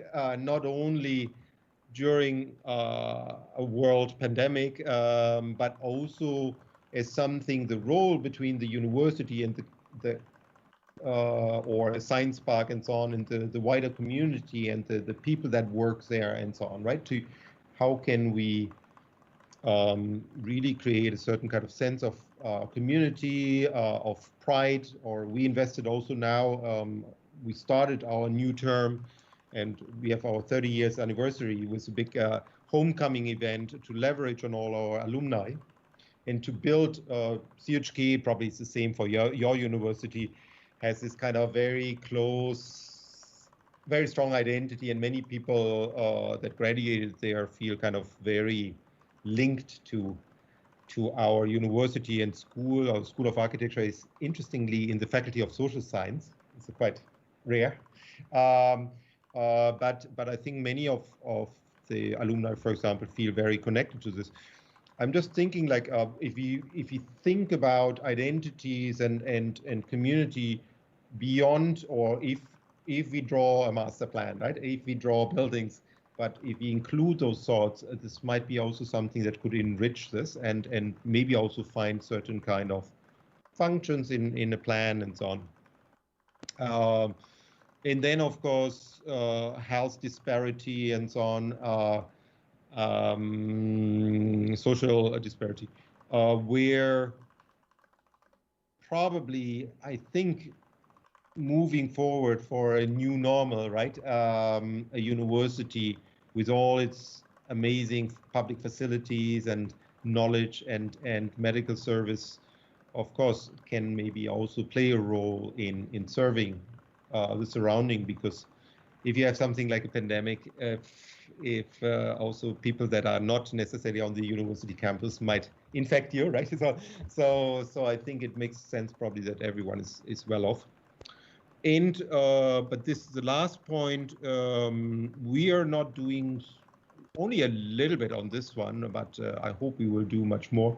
But this was the point I think very strong in the first presentation also, not like to think about how the campus can be part of a wider ecosystem and it's really embedded. For example, in our case, we have also quite greenish campus, but also in terms of ecosystems and so on, could somehow, I mean, by default, actually, our campus is quite green and quite well maybe included into the urban landscape, but maybe not so consciously how it could be. And I think that's something also for other campuses maybe important and nice to do. Okay, so this is basically all from my part. Obrigada. And I hope it's still maybe somehow useful, even though it's not now directly comparable to a specific kind of master planning and so on. I will stop sharing. Let me just see how I do this. Okay. It's okay. It's already stopped sharing, right? Yeah. Okay. Thank you. Yeah. Thank you very much, Professor Tibin. It was a very rich and interesting speech, and to share with us the experience with pandemics in Hong Kong. First of all, we have here a tragic situation, but it's very important to understand and to learn about how to work after and during this new age of the world. And now I would like to ask to Professor Da Silva, Mr. Jonatas, por favor, make your speech, please. Okay, thank you. Well, first of all, it's a pleasure having this opportunity to debate with Professor Solani and Professor Tibin. I appreciate a lot both interesting speeches. Without knowing previously, there is a amount of complementary issues about urban planning and process of doing a master plan and thinking about this new city that we want. Professor Hendrik brings us several interesting points about a post-pandemic campus. Yes, to think about how COVID could change our way of thinking about urbanization, about public space and pandemic, and things about how accelerate trends under the pandemic. We really must deal with these issues like pandemic and climate change. We must change and stop doing what we are doing nowadays. Professor Tibin invited us to think about this and also show a very different context that could bring us some different reference for our work about trying to implementing the sustainability goals in a different field. And Professor Solani showed us some interesting concepts like the hubs and the way things are changed quickly in the last 10, 12, 20 years. Also bring us different examples of this type of urbanization and bring us also a quickly historical process of this. Also show us the effort need to build a master plan with few resources and also a challenge of having an open discussion with the whole community. On one side, we have the university, Unicamp, PUC Campinas, that tries to rethink a city using it as a study case and a real case. And on the other hand, we have many economic interests in the urban land. So to deal with these different stakeholders is very difficult. Right from the start, Unicamp invited PUC Campinas to collaborate in the development of the plan. Our dean appointed some of us, myself, Professor Caracol, that's with us also. Professor and director of our School of Architecture, Fabio Musetti, and Professor Thiago Amin, who have a very large experience in master plans, and who made his master with Christina Skiki in our program. We all try to collaborate a little bit in the process of his, but nothing compare to the effort of Professor Solani and the physical space design components team and the new professional program that Solani invent for doing that. It was designed just for this purpose, to rethink the way we design cities using the reads as a field of experiences. I think this week the students are presenting their final works. So this process has many contradictions and conflicts. We seek to make a real participatory process involving all interested parties and of course the municipality. But we had no support. We then tried to involve the municipality in the debate, and we realized that they were under a big pressure to publish a new law for the area. We hold several technical meetings with public agency, but you know, urban land is not just a technical issue.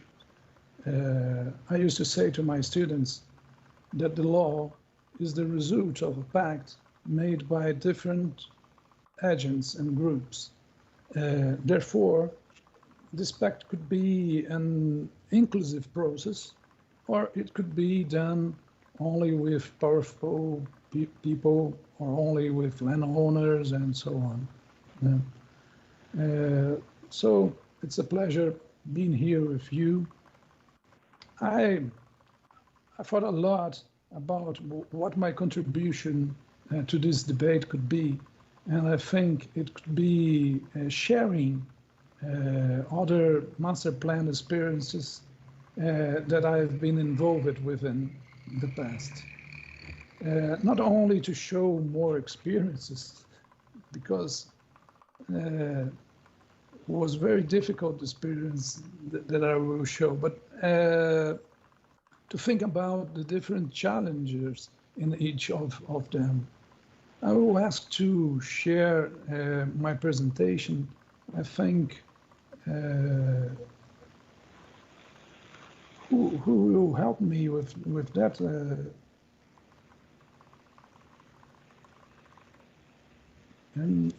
Can't you open it?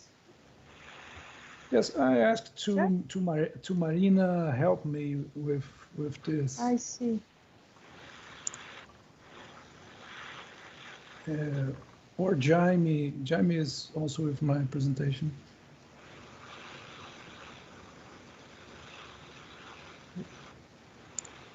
Jaime?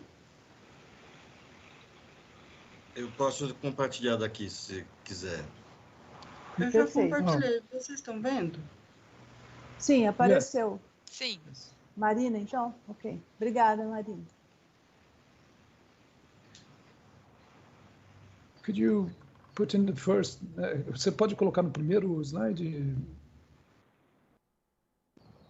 Ok.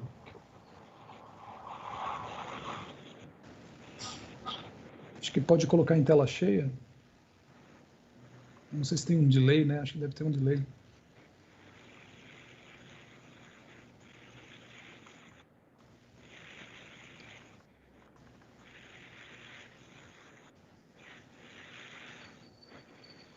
É PDF, talvez tenha que ficar assim, porque senão ele sai da tela. Ah, ok. É PDF. Perfeito, mas tá, estamos vendo Pode colocar perfeitamente. Pode colocar na próxima.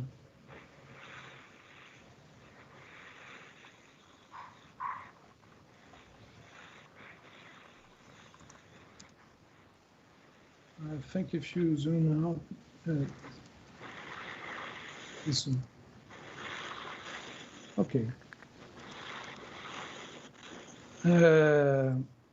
First, I remember the case of Maricá.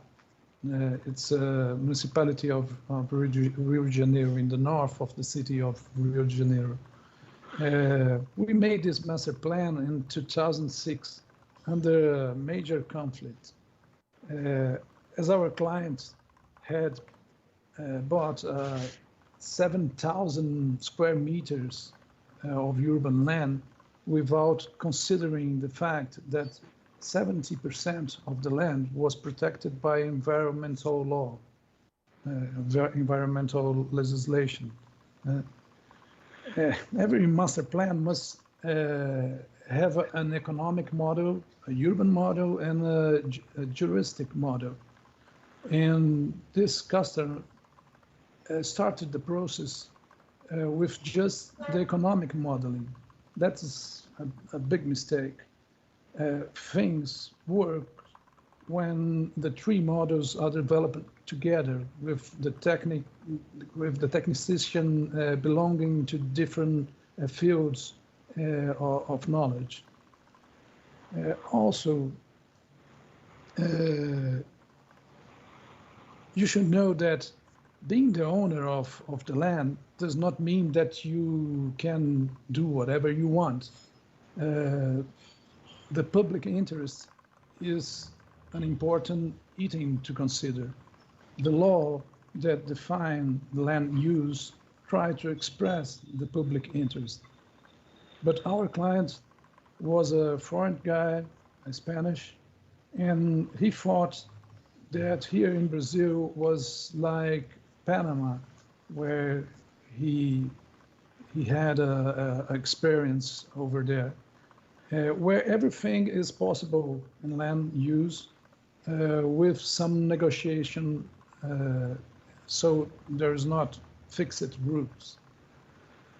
I don't have to say that when the client realized the situation, he finally decided to sell the land. This was one of the cases where I remember being very happy that any of the different scenarios came true. Because we show what law permit in the land use. Next, please, Marina.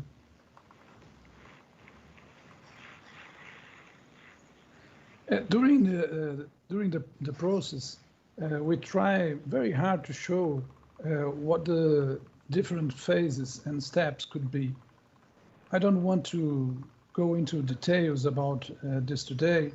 It's just here to remember that organizing a process with different players and different interests is a big challenge. Even the interdisciplinary teams must be prepared to see things from different directions. The economic, the environmental, the social things, the cultural, historical, all these different approaches must work together. The next, please. The second case was when we started to process with Coab, that is a public social housing company. Coab has a large urban land in Cidade Tiradentes, a peripheral and under infrastructural area of the city of São Paulo. That happened in 2018. The director of the company department that deal with the company lands was under pressure to transform this area, very big area, 6,500 square meters, into a shopping mall. It's too big to be a shopping mall. The pressure to quickly resolve this issue came from the city mayor. We should prepare a master plan with economic, urban, and legal modeling. It was interesting work because we built some arguments that could preserve the area for better destination than a shopping mall. This neighborhood is very far from the center of the city, but it was not far from the big bus station of Cidade Tiradentes. So the mobility around wasn't so bad, and it will be a good place to implement more social housing instead of a shopping mall, because you don't need a shopping mall. You need little commerce, little service, not a big roots shopping. I found it interesting to bring this experience here because we worked together with economics and juristics under the different perspective, and with them we could build arguments against the mayor's idea on transforming the total area into a shopping mall. The department director would certainly have to face a political dispute, but he would have some good technical arguments for not agreeing with the mayor. Next, please.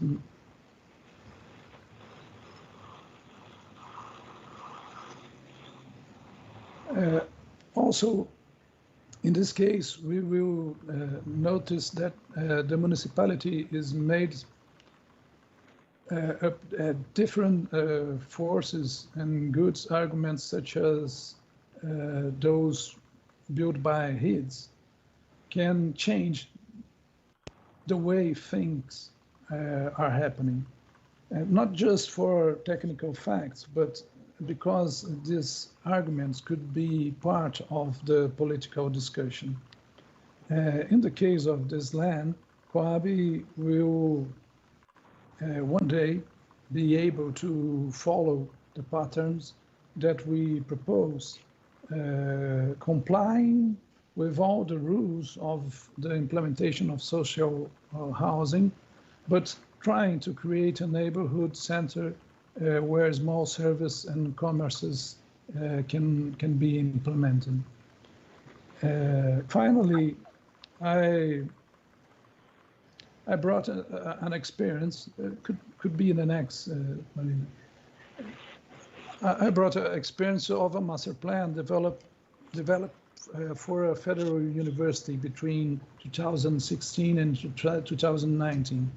This is a very large work with root scope, involved 5 thematic plan, real estate policies, building projects, mobility plan, urban design, building regulation, water plan, waste plan, and investment plan.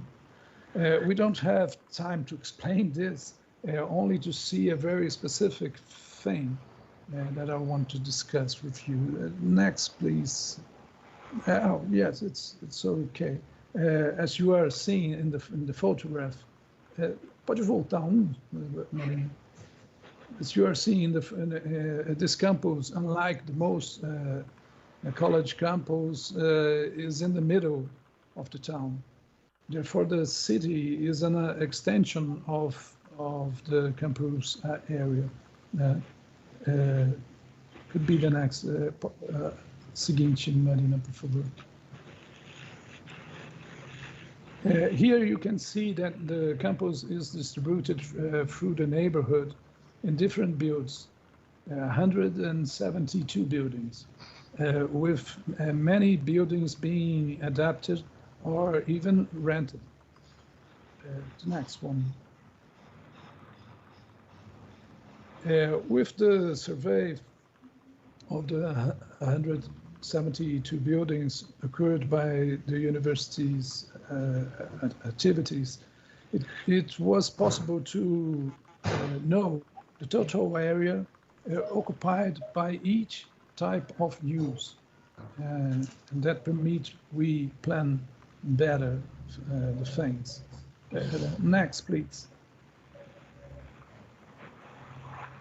This registration enabled the development of property policies. Place with potential for transformation were identified. A plan was developed to take advantage of the constructive potential. The next one, please. Then the first studies of each building were made. You could pass the slide. Marina, pode ir em seguida. Only to show the research center. It's some. Pode seguir. Passar mais rápido, Marina. Essas são algumas imagens do Research Center. This is an administrative center with a university restaurant. The next, please. The student housing building and also 2 hospitals. The next one, the hospitals. Okay, would be the next. With this, it was possible to see that the campus had the capacity to double its size. We carried out an intensive participatory process to, I think, eu acho que tem algum negócio aberto aí. Tem algum microfone aberto aí. Por favor, desliguem os microfones, por favor. Obrigada. So with this, it was possible to see that the campus has the capacity to double its size. We carry out an intense participatory process to define priorities, that is, the public interest of the university. I bought this study thinking that the interest agreement in the UNIFAS process was fundamental for the university's priority to be agreed upon. Having clear priorities, it was possible to start negotiation with other public entities. For the redesign of sidewalks and roads, for example, we must deal with the municipality and also with private entities. Interest in the excess of constructive potential that the university will not use for decades. The internal agreement is essential to be strengthened for other disputes. I sincerely hope that I have been able to collaborate in the debate. I would like to thank you for your attention, and once again, thank Hendrix and Gabriela for being here with us today. Thank you very much.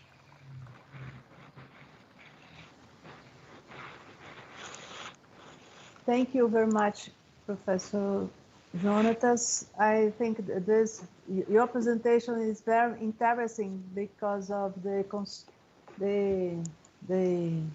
real thing that in the middle of São Paulo municipality, And on the other hand, two other situations in the outskirts of the city, and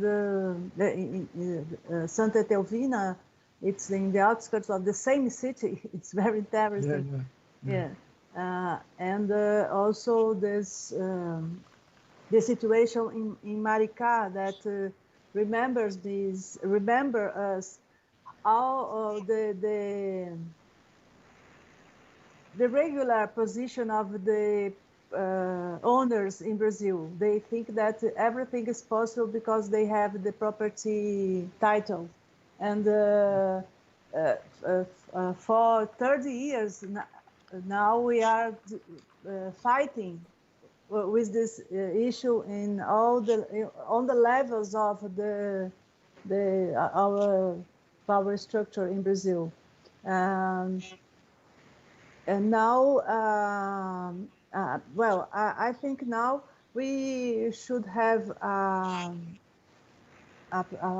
small interruption to have a water, and Lucas can take a rest of the translation. And I think 10 minutes for this. And now then we come back with the questions in the chat that for all of you, okay? 10 minutes.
Olá, Gabi.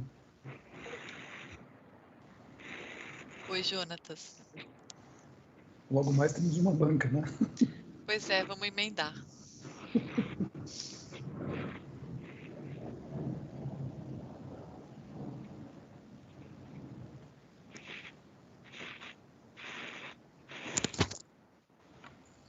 Hello.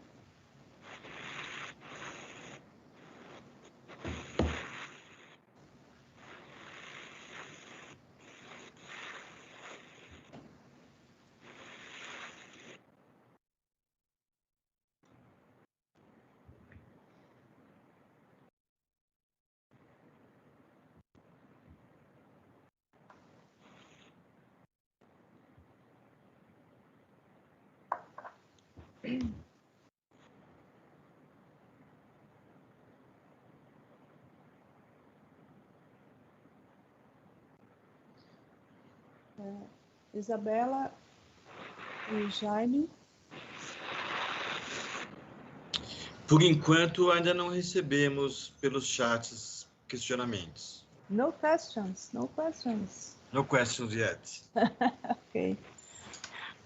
Well, I don't know if Lucas is prepared to come back.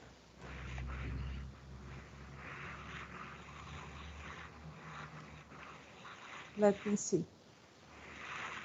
Okay. Here is it. Well, I have a question that I can make it.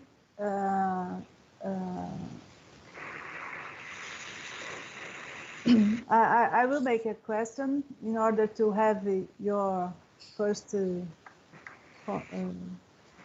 questions, and you, the lecturers, can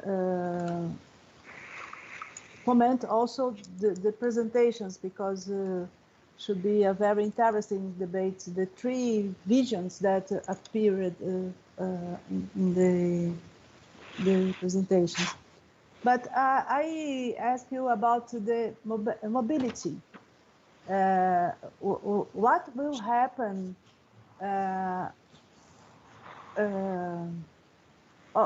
Obviously, I'm thinking about our situation here in Brazil, Campinas, and but the problem of the mobility in the cities.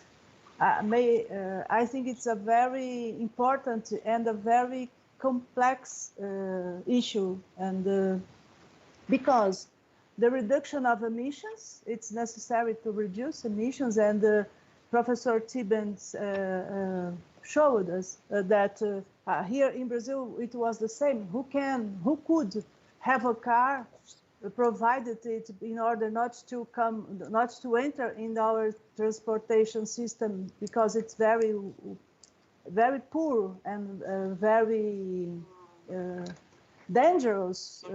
It's named as one of the more important way of the spread of the pandemics in Brazil, in the cities, the use of transportation system.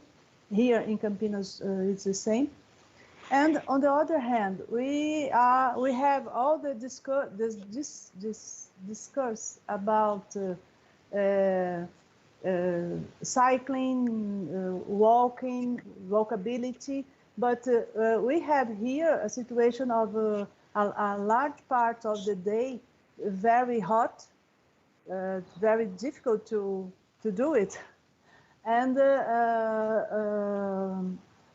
low umidade relativa do ar. I don't remember how to speak it in English. Humidity, yeah. That make it very difficult to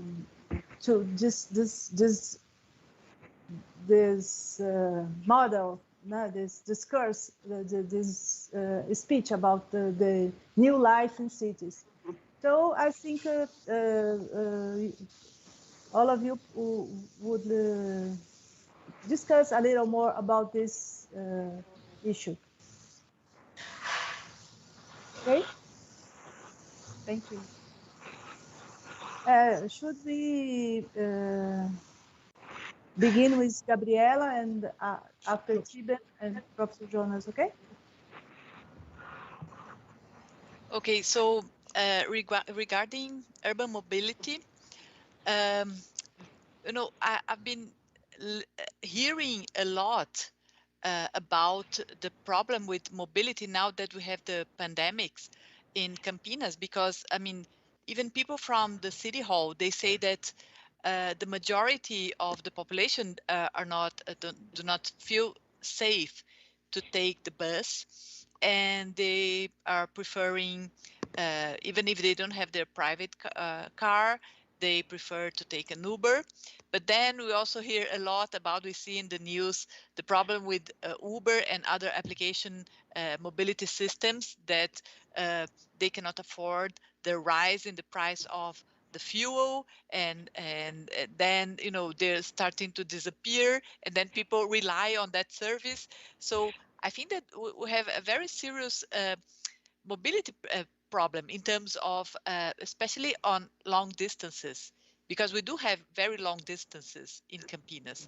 So one of the things, the paradigms that we are thinking to implement in the HEEDS territory is this idea that basically you live close to where you work and close to where you go to school and so on. This is what I was talking about, artificially creating this bustling urban area, because it would be much harder to just move the university to the downtown. And also, especially because it's not just the university, we have like a synchrotron facility. How do you, I mean, you cannot move that. So we really have to bring in this density, like residential areas, buildings, and commerce, retail, and cafes, and restaurants, and so on. We have to artificially create that. And then if we think about artificially creating this new city center, it's not something that will happen in 10 years, maybe in 20 years. And then we still are not very sure about what will be the sanitary conditions in 20 years, if we're going to have recurring pandemics, or and also what will be the consequences for public transportation. But anyway, if we are able to create this situation in which people can simply cycle to their work or to their school, or walk, then I think that will certainly be safe. Of course, we can never know, because maybe we have other types of problems that we cannot foresee, such as, you know, problem with the ozone layer, that, you know, you cannot even be minimally exposed to the sun. I don't know, something like that. And then it would be even hard to walk outside. I don't know. But in any case, it's an exercise of seeing the future that we have to make, because these things don't happen. This type of implementation of a new innovation hub like that is not something that we will have in the next 5 years. It's probably something for the next 20 years. So it's really hard. We have to, it's very hard to take decisions on all these issues. So I hand it over to Professor Tiben, please. Yeah, I agree with Gabriela that obviously a big thing is already like creating the kind of more mixed use and things close together, right? Which for many aspects is beneficial anyway. But of course, in certain kind of land use plan regimes and so on, it's not easy, but it's still probably the way to go, right? So that probably makes a lot of sense. This kind of hyper proximities, right, and having those different functions close. The second point is you mentioned the climate, and I mean, hot and humid. We are quite familiar with that also here, right? So I was already thinking that probably we deal with potentially a quite similar climate, right, where you are and where we are, even though I haven't been to Brazil. But Now, one thing, if you see how Singapore and Hong Kong addresses, Singapore even much more radical, that they create basically those covered walkways. So they just basically have this kind of very simple little roof, right, that it goes over the pedestrian, and then basically always together with the public transport hub, whatever, a bus stop or a metro, and then directly from there to every place. So there's really this policy to every place you can go covered, right? Because it's either too hot or it rains, right?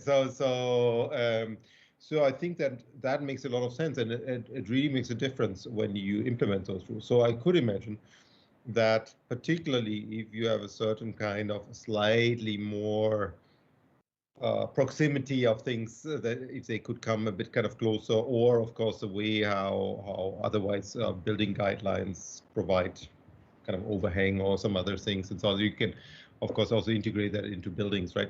But that's something that really as policies exists definitely in Singapore. In Hong Kong, in the public housing estates, entire public housing estates are designed like this as well, right? And that certainly makes it much easier to walk. For the cycling, it doesn't really help much for it. Here, many people also, probably government would in many cases say, well, bike cannot be really a good transportation means. On the other hand, I'm not so sure, because there's a surprisingly where you have those cycling tracks here, because our climate is probably very similar, right? But then it is also a subculture. Many people do it, but they do it very early in the morning or in the evening. But it's not really planned for transportation. But if you want, you can do it. I mean, I go probably 3-4 times per week if it's not raining in a lot, right? Go by bike and so on, right? So the third one, I feel, even though I brought up this whole pandemic discussion, right? The other thing is that I feel, having seen how Taiwan and Hong Kong managed it, even though at the moment Taiwan has a little bit of a spike of minimal cases, but like a little bit more, but it's still very little, is that just by the fact how people react, particularly wearing masks, right?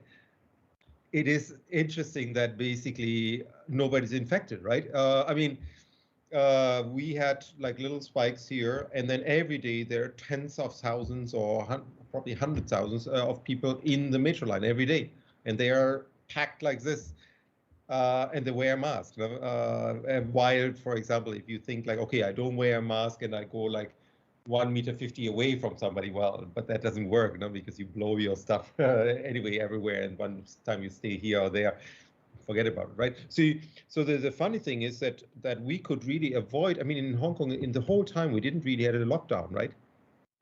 Every restaurant, there was one day where the restaurants were closed, 1 or 2 days, right? Just because of people's behavior, right? So my hope is that, seeing, I don't want to necessarily say Brazil is doing not so great, but certainly I know from Europe or from US and so on, that maybe we can really, we don't need to reinvent entirely the wheel. It's not like because of pandemic we need to make everything different. Our behavior is already quite important, right? But certainly, the mixed use and so on is very important. One thing, but nevertheless, probably we still need to have something that also creates a kind of more far distance connections in a smart way, right? Because even we have these kind of mixed use areas, because we just know that, well, if you have a family, probably how likely is it that the kids and both partners and everyone work in that particular mixed use area? Probably, even if it's amazing, right? We can cut down a lot of trips, of course. It can be much better, but then still we might need also a connection between those places, right? So, and that's the question, how that works. Here, of course, electric cars are coming very fast. I mean, much more, but it's also a very special thing because it's such a small territory, but also in mainland China. But I don't think that electric cars is a solution necessarily. It's only for certain parts, but then for suburbanization is still a problem, right? For many aspects, right? And only the people that can afford a car and so on. So there are many other additional problems beyond climate change. So. Maybe Jonathan? Yeah, I'm thinking that mobility is real a huge problem, but I think it's like we have two moments when we are thinking about the problem and when we have to deal with this problem in the real city, because use land and other types of transportations, it's all good ideas, but it's very linked to the way that cities grows.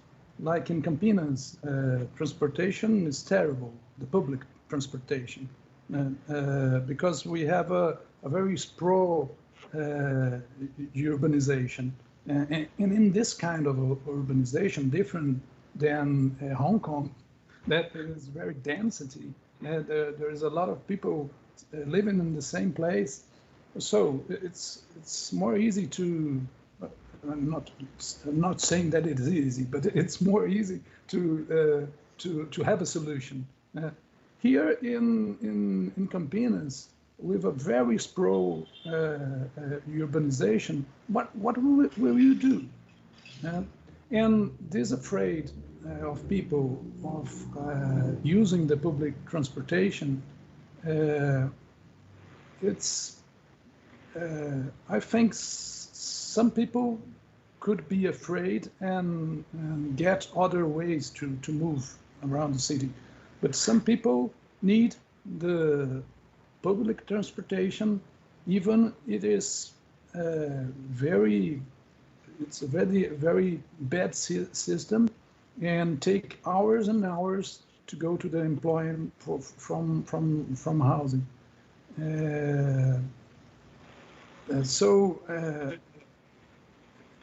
when we think in that ideas, we really must see what is the city that we are talking about, and the different experience of different parts of the world could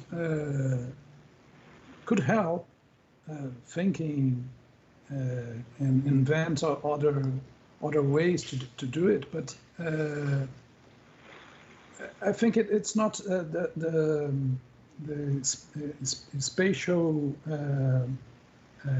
thing that we are talking about. We are talking about also about how we deal with the property of our land. Hendrik was talking to us about a professor, a Mexican professor that made an amazing lecture, and I thought it's interesting because in Mexico they have a different approach with the land. They always think that the land is not their own, but they get the right to use. It's more important to have the property for the Mexican. It's a very different way to think about this concept, and this little different of culture about land change everything. When we thinking about the process of urbanization, and also what will be in the post-pandemic cities, because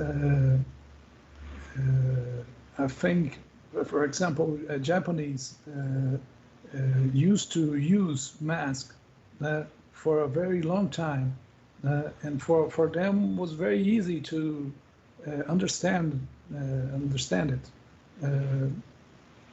So I think that culture has culture and economic and inequalities of degree of the society.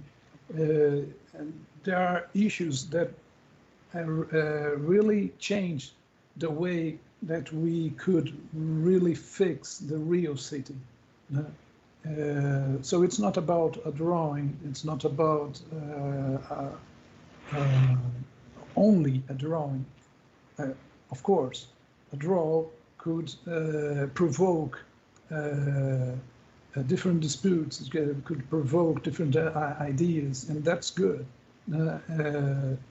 And finally, when a part of a city is built, you must have a draw.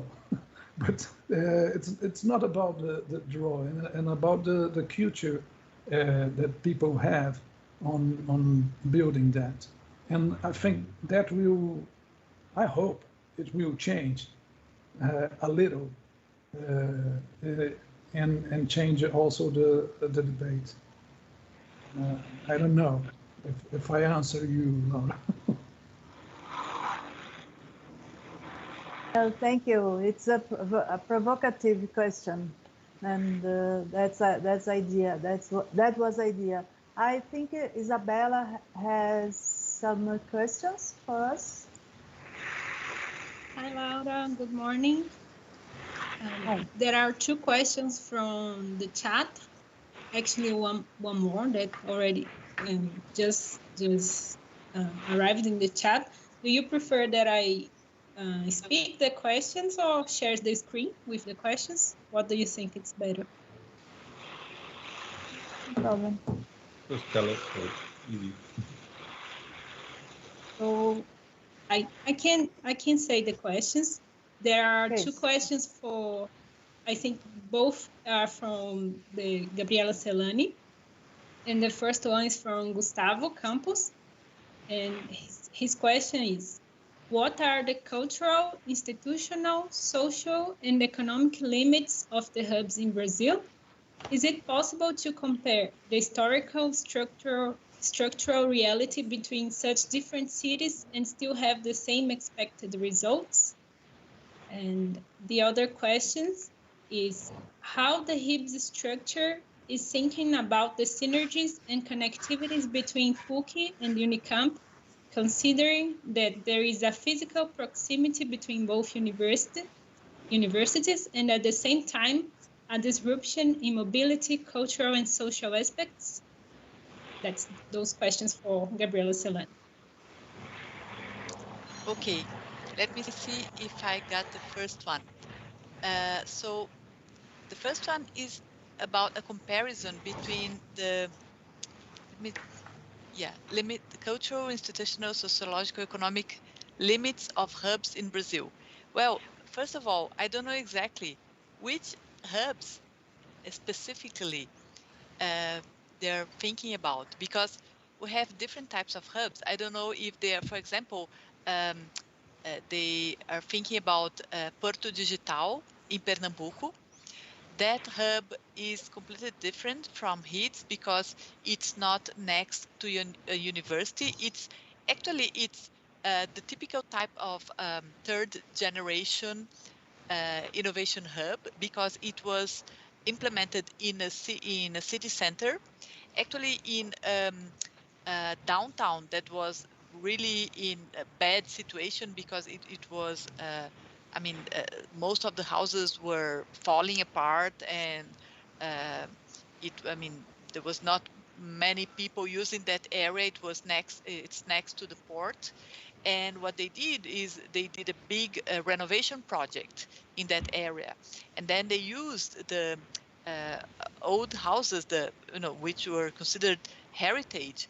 They converted them into research centers and also incubators for startups.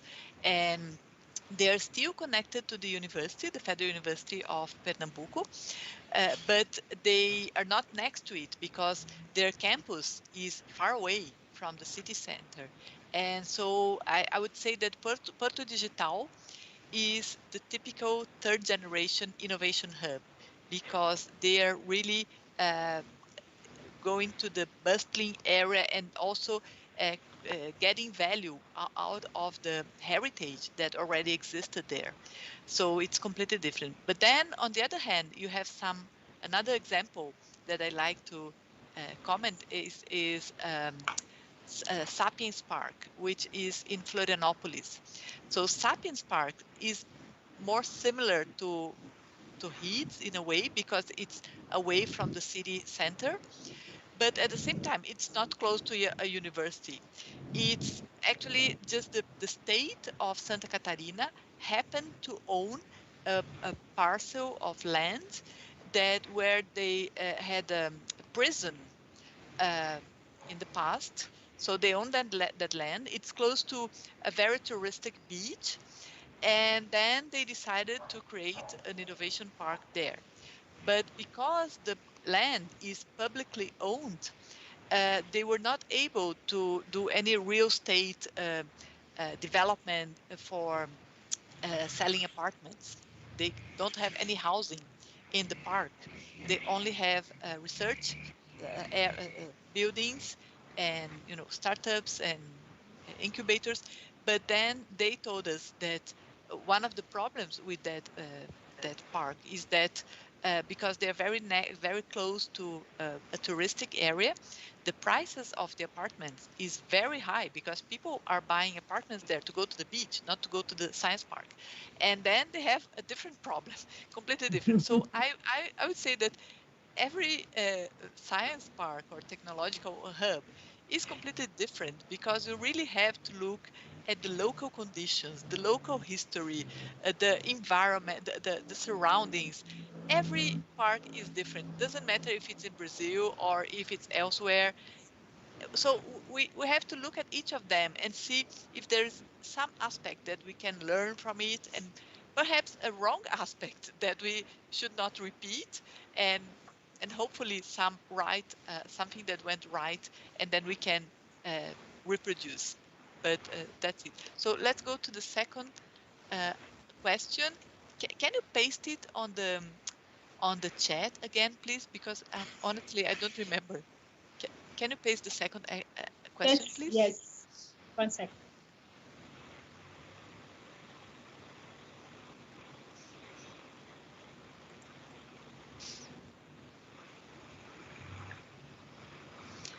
Okay, so how the HEED structure is thinking about the synergies and connectivity between PUC Campi and Unicampi, considering that there is a physical proximity between both universities and at the same time a dispersion. I think this is just the point that, yeah, it's an extremely important point that we started with, because in terms of geographical distance, the PUC's campus and Unicampi are very close. But then there are no roads connecting the territory. And in the same way, PUC, for example, is not far from CPQD, and it's not far from Sirius, from the synchrotron facility, and it's not far from any of those firms. But there's no road system. There are no roads. Yes, and also to go from Unicampi to CPQD, you have to go around. It's like 10 kilometers or 15 kilometers to go around all these major roads and so on. So basically, the first thing that we need is a network of local roads to connect all these points in the territory. And then I was thinking that, once we have this connection, it will be very easy to just walk from PUC to CPQD, or to just take a bike ride from PUC to Sirius, or then these distances will completely change in terms of they will, you have once you have this network of local roads, the territory completely is completely transformed, because then you have a different scale of distances, and also the possibility of moving in active modes of mobility. So yeah, so I think it's very obvious to us that it will change completely. Thanks for the questions. Okay, thank you. Gustavo, that made the first question, ask it to Jonathan also to respond to it. And after that, there is another question from Gianni. Professora Gianni, it's in the chat, the question of Professor Gianni, okay? Jonathan? I'm gonna write again.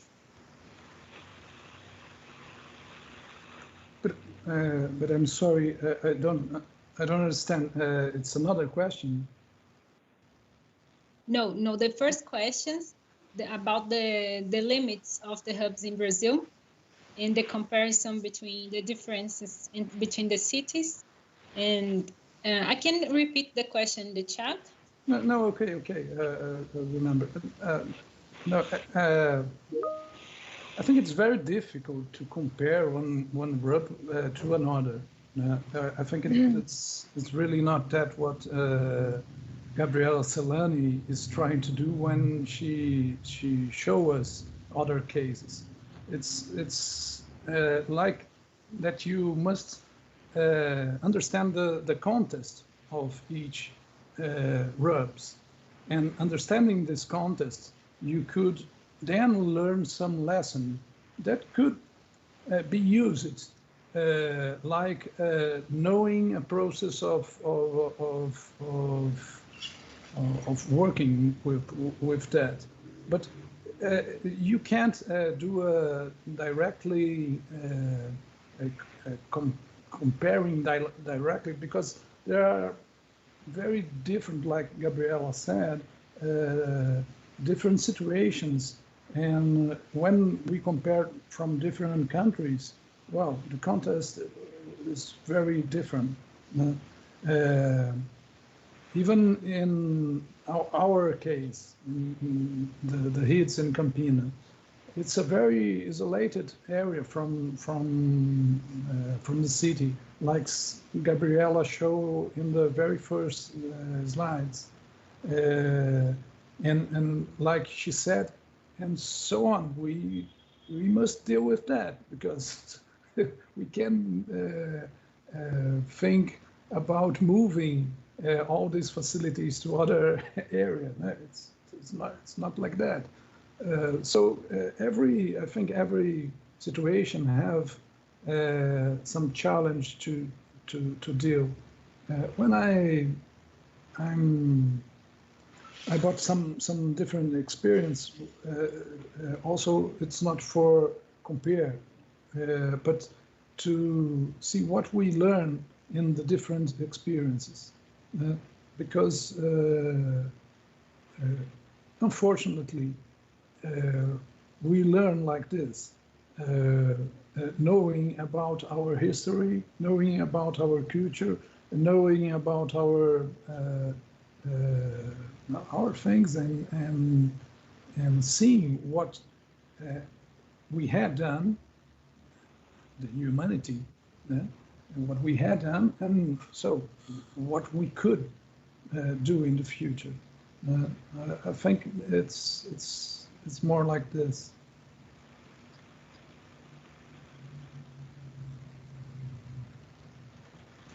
Sorry. Thank you very much, Professor Jonatas. We have another question that is already in the chat from our colleague Gianni. That's a professor of our postgraduate course, and I would like to ask you also to do your final words when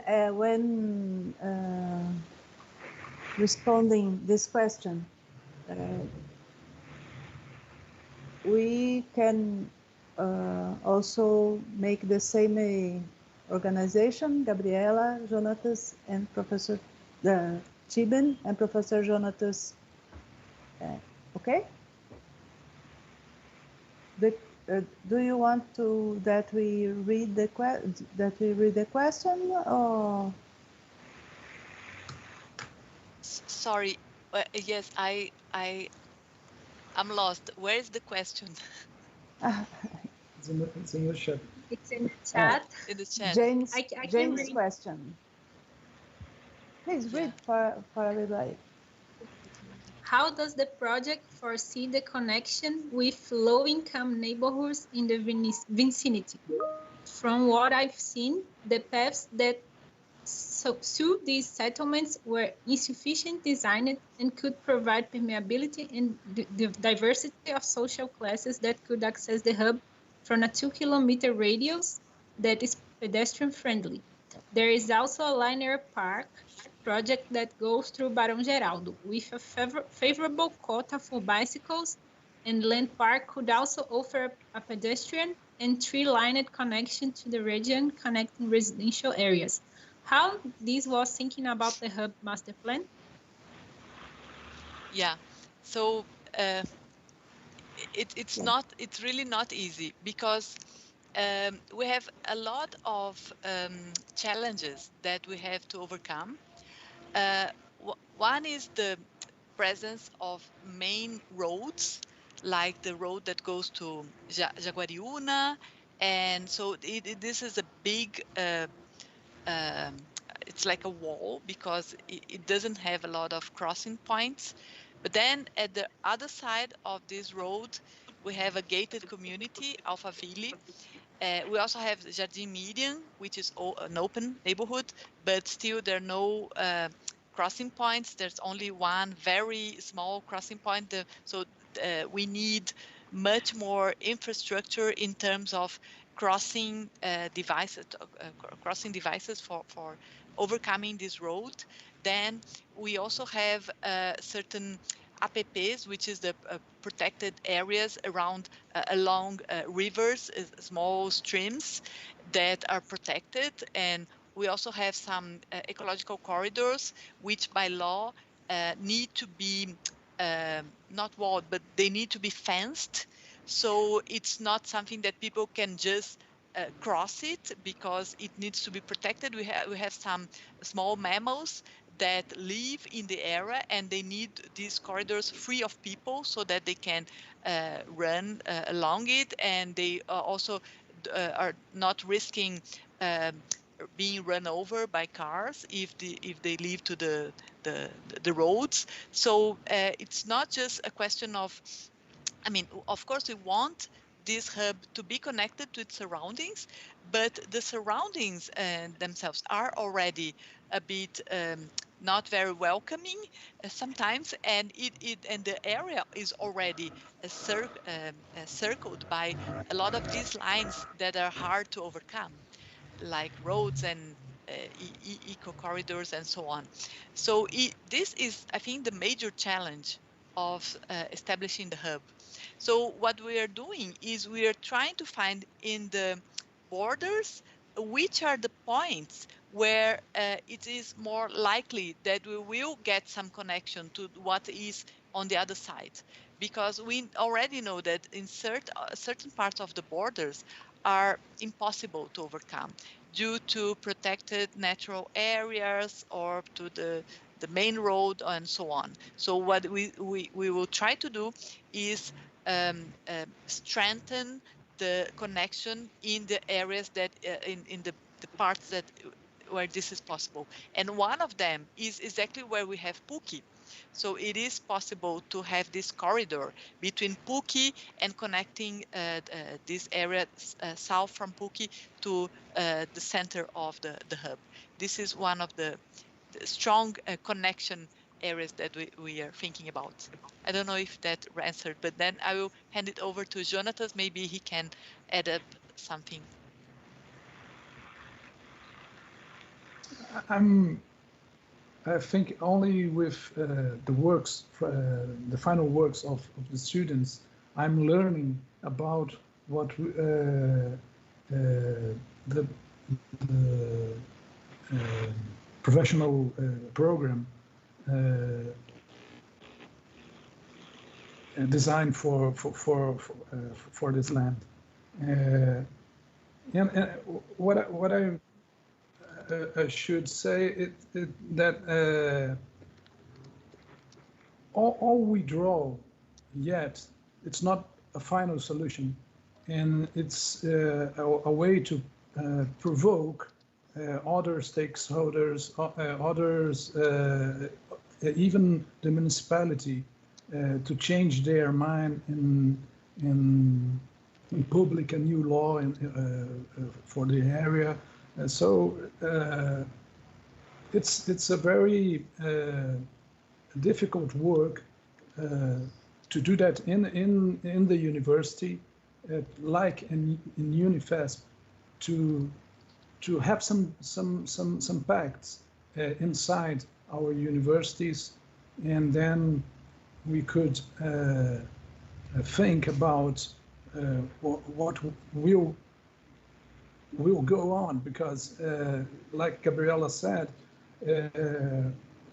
who will make a master plan for the area will be the Korean team, and with a local studio giving some issues from them, but you know, could be a very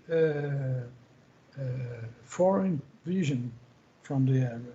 And the work that Gabriela done with their team, I say Gabriela, but all the components of his is a way to think and put another scenario. So we will have probably a scenario that will came from the Korean teams, but we also had already a scenario built for the university, and I think this discussion is very good. And like Jenny points, there are a lot of not soluted things to think about. Mm.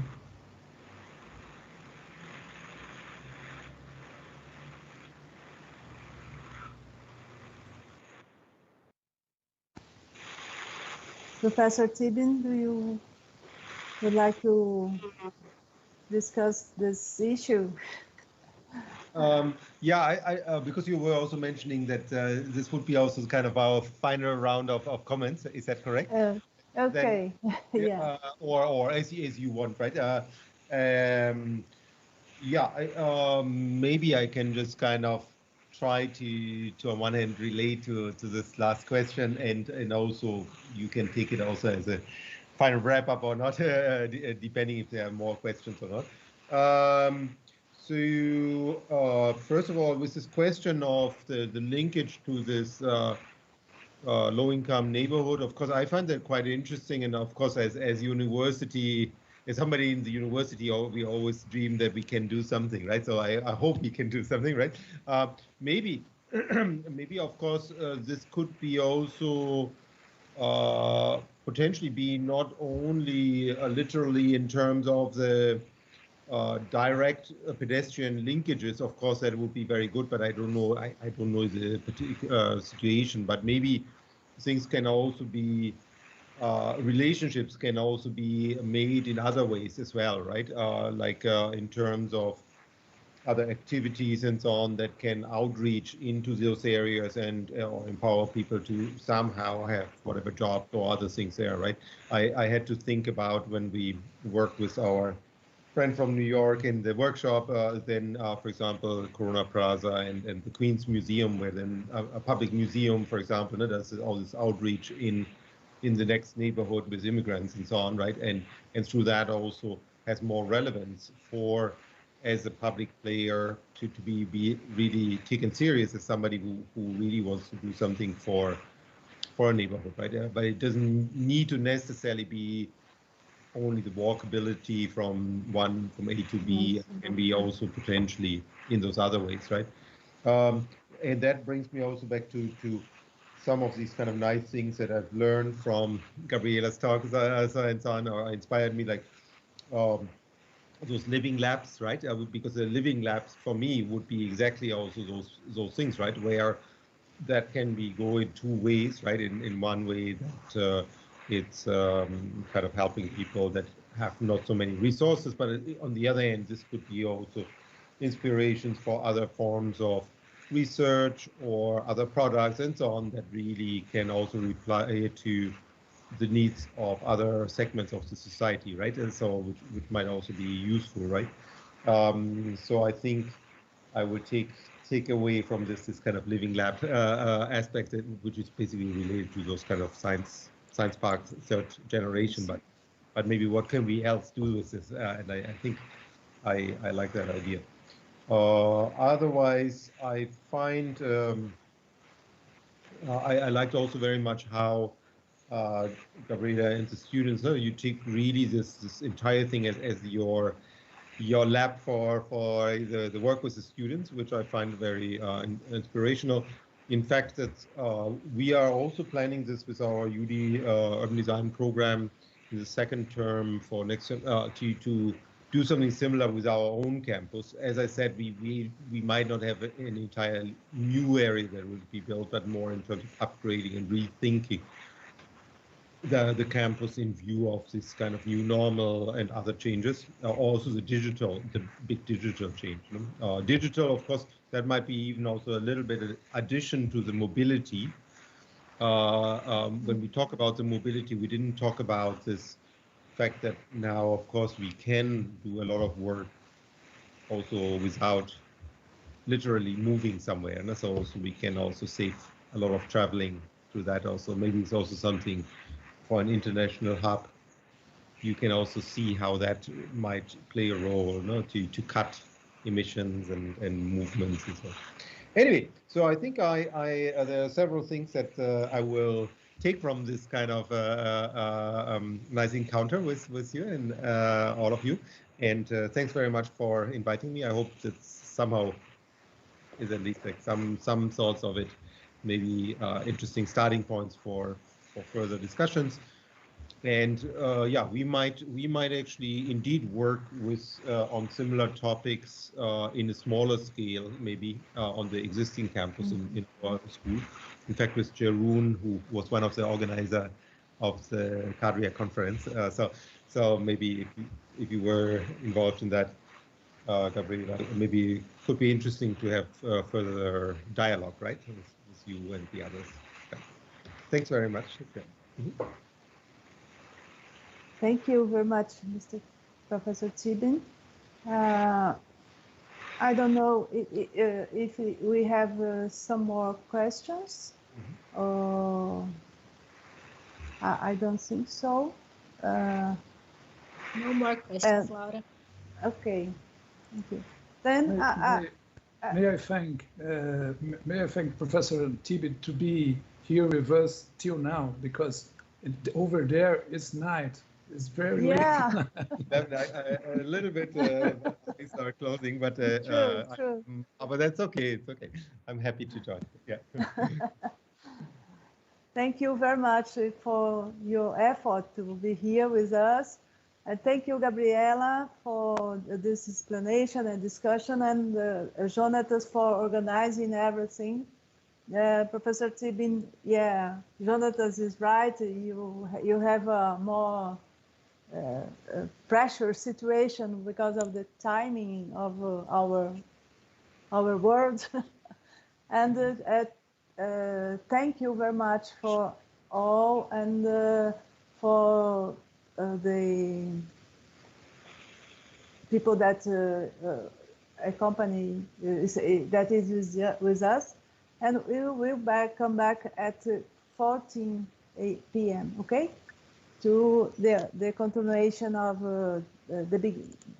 our journey, as jornadas de pesquisa do Programa de Pós-Graduação da PUC.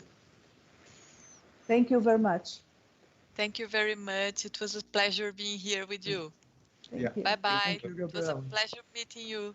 Yeah, you too, and Laura and all the others as well. Okay, bye-bye. Okay. Bye-bye. Bye-bye. Thank you very much. Thank you.